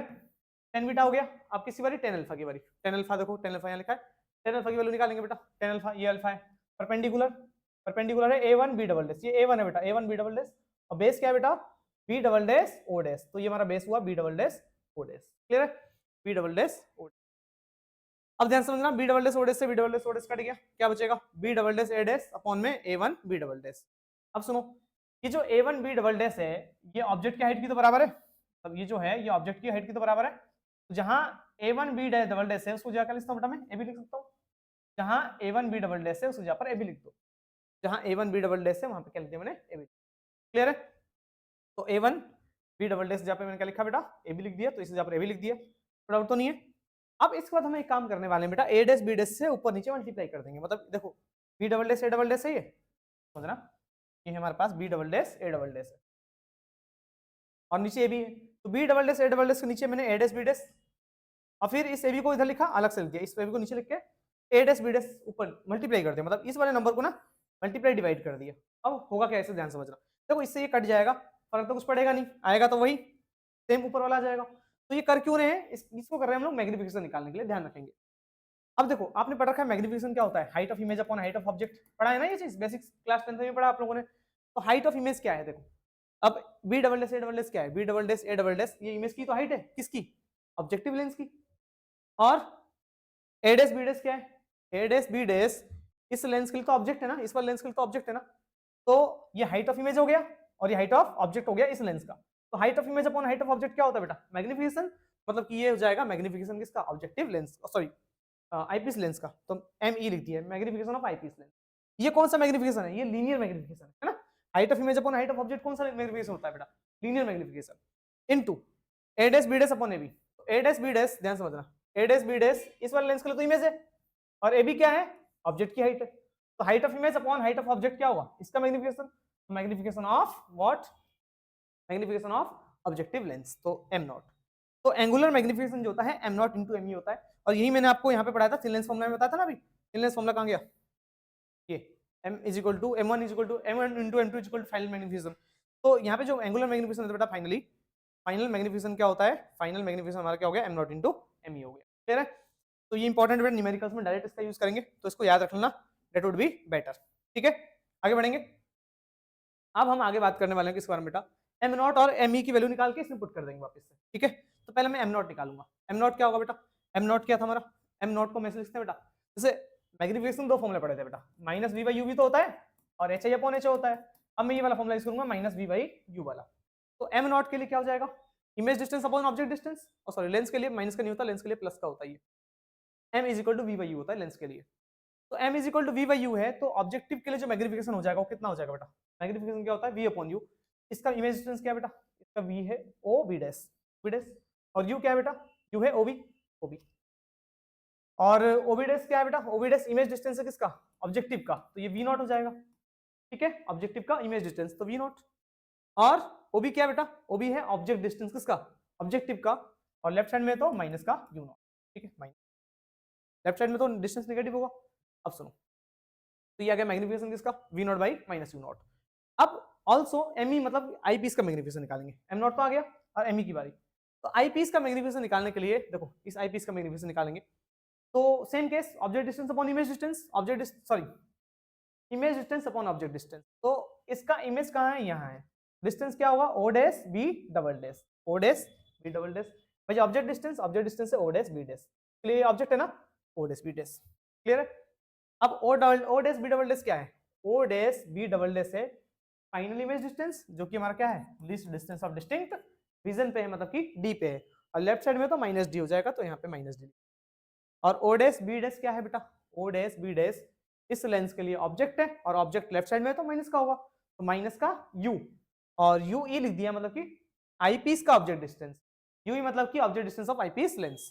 क्लियर है, तो माइनस से माइनस कट गया, फाइनल क्या बचा, डी अपॉन यू ई बचा। तो ये आईपीस का मैग्निफिकेशन हुआ। अब आईपीस में ना मैं एक बार लेंस फॉर्मुला यूज करने वाला हूं, 1 upon F is equal to 1 upon V minus 1 upon U वाला। क्लियर है, 1 upon F is equal to 1 upon V minus 1 upon U. अब ये करने वाला मतलब मैंने एफ ई क्या है, 1 upon F is equal to V E, V E क्या है, इमेज डिस्टेंस है ना आईपीस का, जो कहां बन रहा है, लेफ्ट साइड में तो माइनस डी, तो वीई हमारा माइनस डी है, जो आईपीस का इमेज डिस्टेंस क्या है, माइनस डी, लेफ्ट साइड में बन रहा है तो माइनस डी, और आईपीस का जो ऑब्जेक्ट डिस्टेंस है वो लेफ्ट साइड में तो माइनस का यूवी। तो 1 upon F E is equal to 1 upon V E, V की जगह लिखेंगे बेटा minus D, minus 1 upon U E, U E क्या है बेटा, माइनस का यूवी हो जाएगा, minus V minus minus plus हो जाएगा ये, और 1 अपॉन डी माइनस में बेटा इधर आएगा तो प्लस में हो जाएगा, तो 1 अपॉन डी इधर आएगा तो प्लस का हो गया, तो minus minus plus 1 upon UV उधर जाएगा। अब एक काम करो, दोनों तरफ डी से मल्टीप्लाई कर दो, मतलब कि इधर भी डी से मल्टीप्लाई और उधर भी डी से मल्टीप्लाई। जब डी से मल्टीप्लाई करोगे तो दोनों तरफ क्या होगा, डी से डी कट जाएगा, तो यहाँ बचेगा 1, तो डी बाई एफ ई और डी बाई यू। क्लियर है, अब देखना जरा डी बाई यू क्या है, डी बाई यू क्या है, डी बाई यू है एम ई, तो जहां डी बाई यू है वहां क्या लिख सकते हैं बेटा, एम ई लिख सकते हैं। तो मतलब कि जो एम ई हो जाएगा, ये हो जाएगा एम ई, जब ये एम ई हो जाएगा तो एम ई कितना आएगा, 1 plus D by F E, तो ये आगे लिखा हुआ है M E is equal to 1 plus D by F E. Clear, तो जो फाइनल मैग्निफिकेशन था वो क्या था, M E into M not. तो देखो एम ई हमने निकाल लिया, ये एम ई है पूरा, और एम नॉट क्या है, एम नॉट क्या है बेटा, एम नॉट हमारा ये है ई नॉट बाई यू नॉट। दोनों को उठाओ और कहाँ सब्स्टिट्यूट कर दो इसमें, जैसे मैं इन दोनों को सब्स्टिट्यूट करूंगा कहाँ पर बेटा, इसमें तो फाइनल मैग्निफिकेशन आ जाएगा minus V not by U not 1 plus D by. Clear है, बड़ा इंपॉर्टेंट लेसन है बेटा, ध्यान रखेंगे। अब इसमें एक केस बनेगा लेंथ ऑफ द ट्यूब, ठीक है, लेंथ ऑफ द ट्यूब, ठीक। उसके बाद दूसरा केस ये बनेगा, ठीक है, मैं समझाऊंगा अभी। अब पहले लेंथ ऑफ द ट्यूब समझ लो क्या होता है। लेंथ ऑफ द ट्यूब मतलब कि दोनों लेंस के बीच का डिस्टेंस, दोनों लेंस क्या है, एक ये लेंस है और एक ही लेंस है ना, दोनों के बीच का डिस्टेंस क्या होगा, कैसे निकालेंगे ध्यान समझना। यहाँ से यहाँ तक का डिस्टेंस क्या होगा बेटा, ये ऑब्जेक्टिव का इमेज डिस्टेंस हो जाएगा, मतलब वी नॉट हो जाएगा ऑब्जेक्टिव का इमेज डिस्टेंस, और ये डिस्टेंस क्या है बेटा, ये आईपीस का इमेज सॉरी आईपीस का ऑब्जेक्ट डिस्टेंस यूई, आईपीस का ऑब्जेक्ट डिस्टेंस तो ये आईपीस के लिए ऑब्जेक्ट है ना, तो वी नॉट और यूवी दोनों को जोड़ेंगे तो दोनों लेंस के बीच का डिस्टेंस मिल जाएगा, तो वही लिखा हमने बेटा V not plus V not plus. Clear है, ये इंपॉर्टेंट बेटा, ध्यान समझना। अब एक केस ऐसा ही बनता है बेटा कि जब ऑब्जेक्ट को हम कहाँ रखते हैं, ऑब्जेक्ट को हम फोकस के और बहुत पास रखते हैं, मतलब ये ऑब्जेक्ट है ना, कि अगर ऑब्जेक्ट को फोकस के पास रखेंगे तो क्या होगा। जब ऑब्जेक्ट को फोकस के पास रखते हैं तो ध्यान समझना है आपको, इमेज जो बनता है ना, ये वाला इमेज वो लमसम इसके आसपास बनता है, मतलब फोकस पे नहीं रखेंगे, फोकस के बहुत पास रखते हैं। तो जब ऑब्जेक्ट को फोकस के बहुत पास रखेंगे ना, इमेज ना जनरली कहाँ बनेगा, इमेज जनरली ना इस लेंस के बहुत करीब बन जाएगा, मतलब कि इसके आसपास, बहुत यहाँ आसपास बनेगा। तो मतलब कि जब ऑब्जेक्ट को हम कहाँ रखेंगे बेटा, ऑब्जेक्ट को फोकस के पास रखेंगे तो इमेज एल पे बनेगा। एल मतलब हमारा लेंथ ऑफ द ट्यूब, मतलब इसके आसपास बनेगा ये पूरा लेंथ, इस पूरे को हम लेंथ ऑफ द ट्यूब ही तो कहते हैं, अभी समझाया मैंने। तो जब ऑब्जेक्ट हमें कहाँ रखना बेटा, ऑब्जेक्ट जब फोकस के आसपास रहेगा, ध्यान रखना है इमेज कहाँ बनेगा बेटा, दूसरे लेंस के पास बनेगा, मतलब कि लेंथ ऑफ द ट्यूब हो जाएगा। क्लियर। तो जो हमारा फाइनल फॉर्मूला आएगा वी नॉट एल हो जाएगा, तो माइनस वी नॉट को तो एल लिख दिया और यू नॉट को एफ नॉट लिख दिया, 1 plus D by F. Clear है। तो इसका भी यूज करेंगे कांस्टेंट के अकॉर्डिंग। अगर फोकल लेंथ और ऑब्जेक्ट डिस्टेंस बहुत पास हो तो ये वाला फॉर्मूला यूज करना है। अगर फोकल लेंथ और यू नॉट दोनों में डिफरेंस हो, सिर्फ बहुत पास ना हो, तब तो आप ऊपर वाला फॉर्मूला यूज करोगे न्यूमेरिकल्स में, खास तरीके से ध्यान रखेंगे। लेंथ ऑफ द ट्यूब भी क्लियर हो गया, आगे बढ़ेंगे। नेक्स्ट हमारा बेटा केस होता है when final image at infinity, मतलब कि जब फाइनल इमेज कहाँ बन जाए, इंफिनिटी बन जाए, मतलब इसको बोलते हैं नॉर्मल एडजस्टमेंट का केस। ध्यान रखेंगे एक वर्ड यूज होता है नॉर्मल एडजस्टमेंट। तो नॉर्मल एडजस्टमेंट का क्या मतलब है, नॉर्मल एडजस्टमेंट का मतलब है कि फाइनल इमेज कहाँ बनेगा, फाइनल इमेज हमारा इन्फिनिटी पे बन रहा हो, ठीक है, इन्फिनिटी बन रहा हो फाइनल इमेज।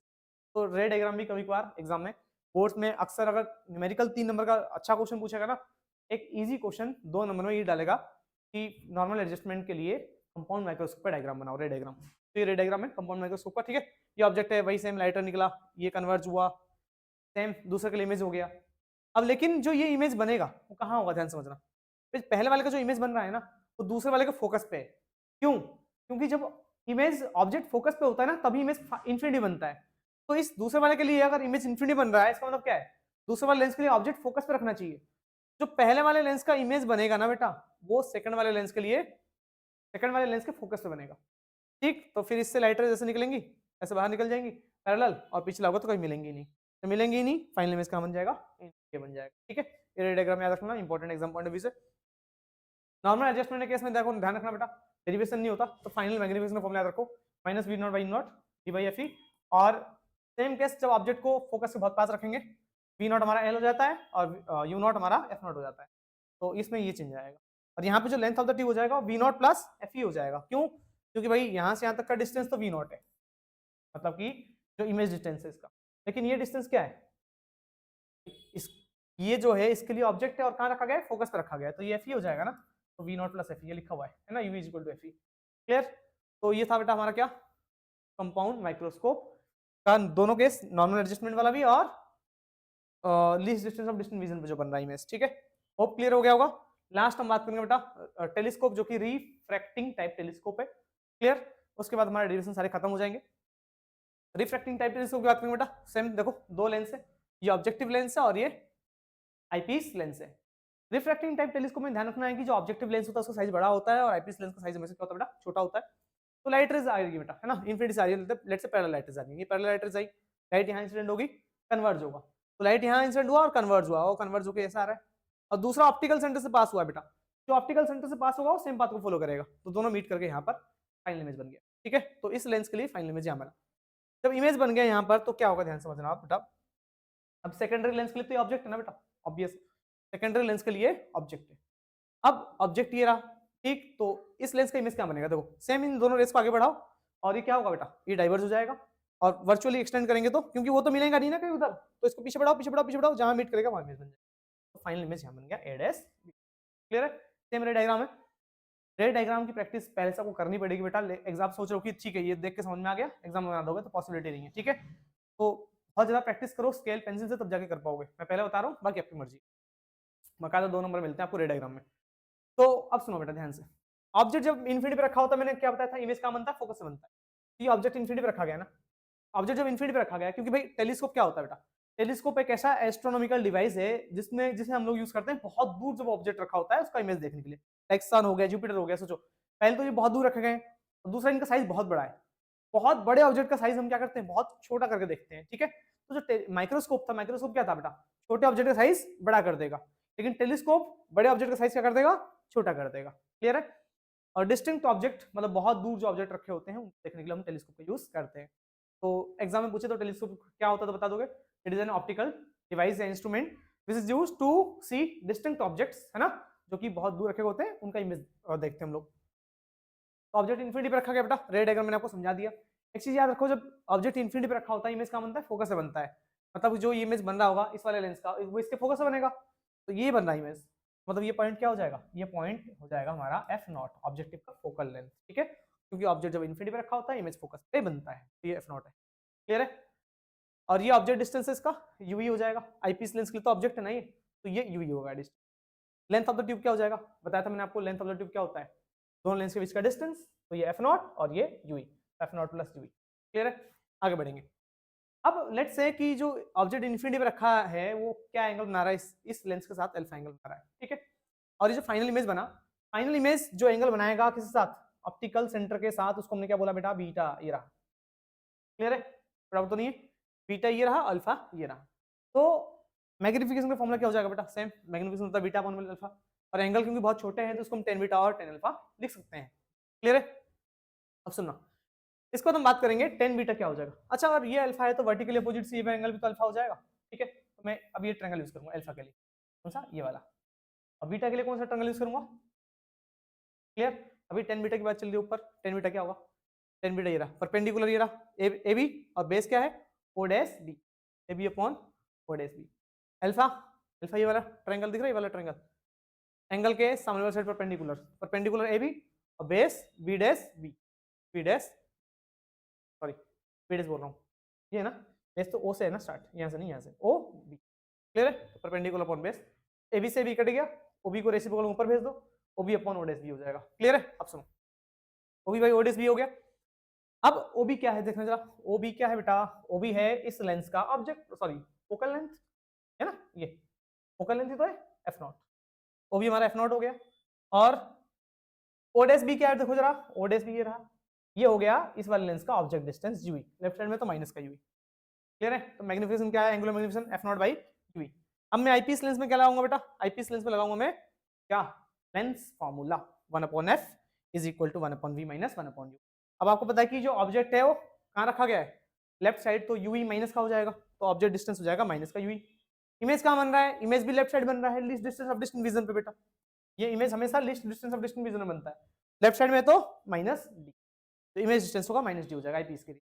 रखो इसमें पुट करो, 1/f is equal to 1/v, v की जगह पर ये माइनस 1/u, तो 1/u ये रहा, उठा के रखा, माइनस माइनस प्लस। क्लियर है? अब इस 1/d को उधर ले आओ, सेम केस दोनों तरफ क्या कर दो, अच्छा सॉरी डी से मल्टीप्लाई मत करो, इस बार कॉमन निकाल दो, क्या कॉमन निकाल लो, 1/f, 1/f कॉमन निकाल लो यहाँ से। देखो 1/f निकल गया पूरा, तो क्या बचेगा, 1 बचेगा।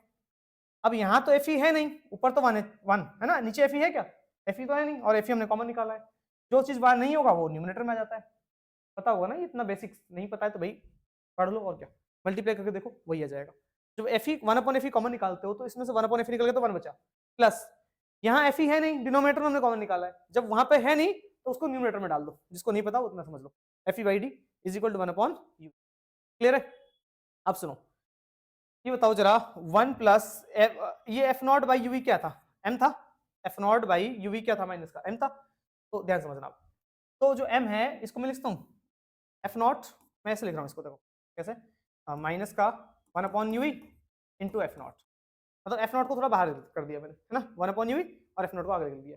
अब माइनस का 1/u क्या हो जाएगा, देखो जरा, ये आपका 1/u है, जहाँ 1/u है, देखो इसको मैंने ऐसे लिखा ना डिक्टो, ठीक है, तो माइनस एफ नॉट 1/u, तो इसको मैंने ऐसे लिख दिया, एफ नॉट को बाहर 1/u माइनस का, ठीक है, मतलब मैं तो minus F not 1/u।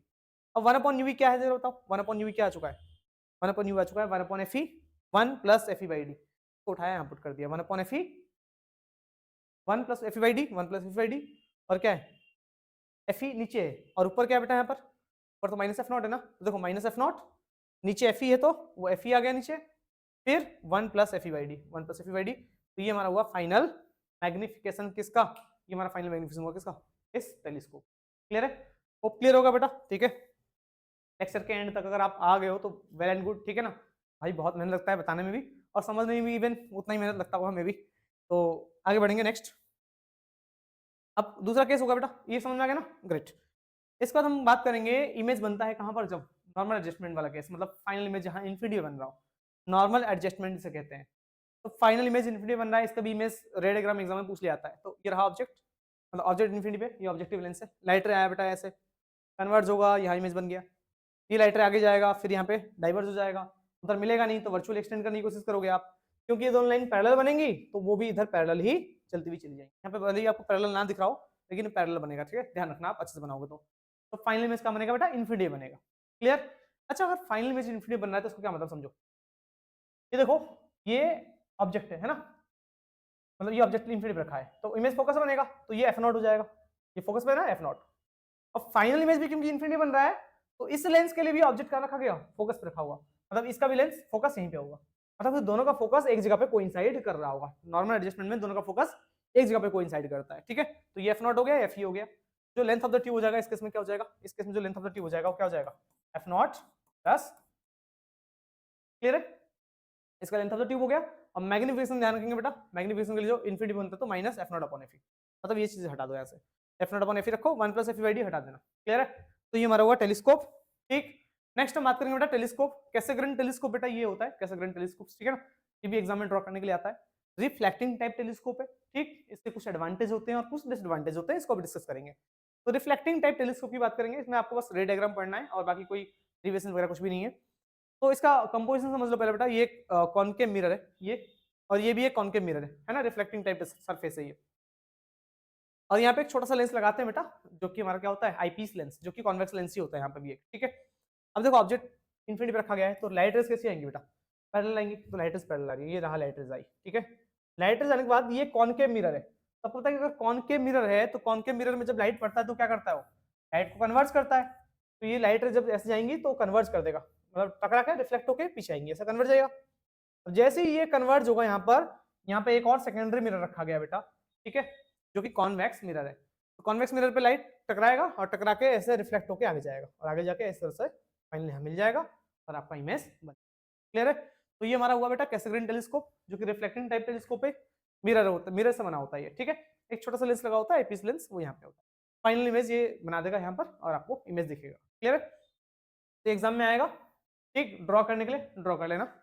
Next हम बात करेंगे बेटा, इस रिफ्लेक्टिंग टाइप टेलीस्कोप के कुछ एडवांटेज होते हैं ना, ज्यादा बेटर होता है ये, ठीक है, हर मामले में। कैसे? पहला तो यह है कि objective lens is not objective lens, क्योंकि लेंस नहीं है, ये मिरर है, ऑब्जेक्टिव लेंस तो है नहीं, यहाँ मिरर है ना, तो मिरर हम इजीली बना सकते हैं, और so the image form is free from chromatic and spherical abbreviation. अब सुनो इसका मतलब क्या है, क्योंकि ऑब्जेक्ट इन्फिनिटी पे रखा है, आपको पता है कि कॉन्वेक्स लेंस क्या काम करता है, जब भी लाइट रेज पैरेलल आएंगी तो वो क्या करेगा, फाइनल इमेज का बनाता है, सबको मीट कराता है किस पे, फोकस पे, मीट होता है फोकस पे। तो ये क्रोमेटिक एंड स्फेरिकल एब्रिवेशन क्या होता है, पहले तो इसको समझो, ठीक है। इसका मतलब ये है कि एक्चुअली में ऐसा नहीं होता कि सारा का सारा लाइट रे इमेज फोकस पे बनेगा, नहीं ऐसा नहीं होता। तो सारा का सारा लाइट रे ऐसा होता है कि कुछ फोकस पे, कुछ फोकस से पहले हो जाएंगे, कुछ फोकस से भी पहले हो जाएंगे और कुछ फोकस के बाद चले जाएंगे, मतलब कि सारे लाइट रेज एक पॉइंट मीट नहीं करते, ठीक है ना, यहाँ पे एब्रिवेशन क्रिएट होता है ना, तो इतना अच्छा शार्प इमेज मिलेगा नहीं आपको, ठीक है, किसमें, कॉन्वेक्स लेंस की अगर बात करूंगा तो ऑब्जेक्टिव लेंस का, ठीक। तो लेकिन दूसरा वाला हमारा क्या है, मिरर है, मिरर में क्रोमेटिक और स्फेरिकल एब्रिवेशन नहीं होते हैं, बहुत कम होते हैं, वो डायरेक्टली फोकस पे ही मीट करते हैं, ठीक है। तो ये एक बढ़िया केस हो गया किसके लिए, रिफ्लेक्टिंग टाइप टेलीस्कोप के लिए। दूसरा, मिरर वेक्स मच लेस, ठीक है, आपको पता है कि जो हमारा टेलीस्कोप है रिफ्रैक्टिंग टाइप टेलीस्कोप, वो बहुत भारी होता है, क्यों, क्योंकि उसमें लेंस बहुत ज्यादा हैवी होते हैं। वहीं मिरर की बात करेंगे तो भाई मिरर का वेट बहुत कम होता है, ठीक, एक स्फेरिकल सरफेस लेना, उसको कोटिंग कर देना, मिरर बन गया, बहुत ज्यादा कम वेट होता है, तो ये भी एक बेनिफिट है। Image is brighter compare to that in a refracting type telescope. Refracting type में स्फेरिकल एब्रिवेशन की वजह से उतना अच्छा सा इमेज बनता नहीं है, तो ज्यादा शार्प इमेज कौन बना देगा बेटा, ज्यादा शार्प इमेज बनाएगा हमारा spherical sorry refracting type telescope, clear है। The paraboloidal mirrors of large aperture can be easily manufactured, मतलब समझो कि जो कॉन्वेक्स लेंस हम यूज करते हैं किसमें, टेलीस्कोप में, है ना, ये जो टेलीस्कोप में लेंस यूज हुआ है, ये लेंस ना बेसिकली बहुत बड़े होते हैं, है ना, और उनको मैन्युफैक्चर करने के लिए बहुत ज्यादा दिक्कत होता है ना, इजीली आप मैन्युफैक्चर नहीं कर सकते उनको। वहीं मैं बात करूं किसके बारे में बेटा, यहाँ पे रिफ्लेक्टिंग टाइप टेलीस्कोप में मिरर का बनाना बहुत आसान होता है, मिरर में आप कितना ही बड़ा अपर्चर बना लो, कितना ही बड़ा अपर्चर बना लो, कोई दिक्कत नहीं है, ठीक है, तो सस्ता भी पड़ेगा और बढ़िया भी बनेगा। High resolution is achieved by the mirrors, ठीक है, मतलब लार्ज अपर्चर, क्योंकि हम अपर्चर बहुत ज्यादा बड़ा बना सकते हैं किसमें, मिरर में, रिजोल्यूशन भी क्या होता है बेटा काफी ज्यादा हाई होता है, क्लियर है। तो ये कुछ बेसिक कॉन्सेप्ट थे जो आपको आना चाहिए था, सस्ता भी होता है ना, एक और बेनिफिट है, इजी टू हैंडल, कहीं इजीली आप इसे हैंडल कर सकते हो, कहीं भी कैरी कर सकते हो, ठीक। तो ये कुछ एडवांटेज है, और इससे कुछ डिसएडवांटेज है बेटा, जो आप लोग सेल्फ पढ़ लेना, क्योंकि already video I think around 2 घंटे चला गया होगा, मेरे को जितना लग रहा है, ठीक है। तो ये कुछ डिसएडवांटेज है, इसको आप पढ़ लेना। बाकी मिलते हैं हम लोग नेक्स्ट वीडियो में बेटा। और इसका न्यूमेरिकल्स, ठीक है, अभी मैंने इस वीडियो में न्यूमेरिकल नहीं करवाया, सोचो अब जाके 2 घंटे लगेंगे इसके सारे कॉन्सेप्ट को समझने में, वो भी सारे नहीं, जो एग्जाम पॉइंट ऑफ व्यू से इंपॉर्टेंट है। सोचो कितना लेंदी चैप्टर है, और सबसे ज्यादा वेटेज भी कैरी करता है। इसका हम लोग करने वाले हैं कल लाइव, ठीक है, जिसमें हम लोग न्यूमेरिकल्स सॉल्व करेंगे। और अगर ये आज वीडियो खत्म हुआ है ना, आज अपलोड हो जाएगा रात में, तो कल लाइव हो जाएगा इनके न्यूमेरिकल्स का। अगर आप बाद में भी देखते हो तो लाइव जो वीडियो है वो चैनल पे मिल जाएगा, आपको सर्च करना, ठीक है, वहां जाकर देखना। बाकी मैं ये पीडीएफ करने वाला हूँ शेयर, पूरा पीडीएफ जो है मैं शेयर कर दूंगा किसमें, अपने टेलीग्राम चैनल पे, जिसका लिंक मैं डिस्क्रिप्शन में डाल दूंगा, ठीक है। तो इस पूरे पीडीएफ को आप फ्री एक्सेस कर सकते हो, कोई दिक्कत नहीं है, ठीक है। तो गुड नाइट, मिलते हैं नेक्स्ट वीडियो।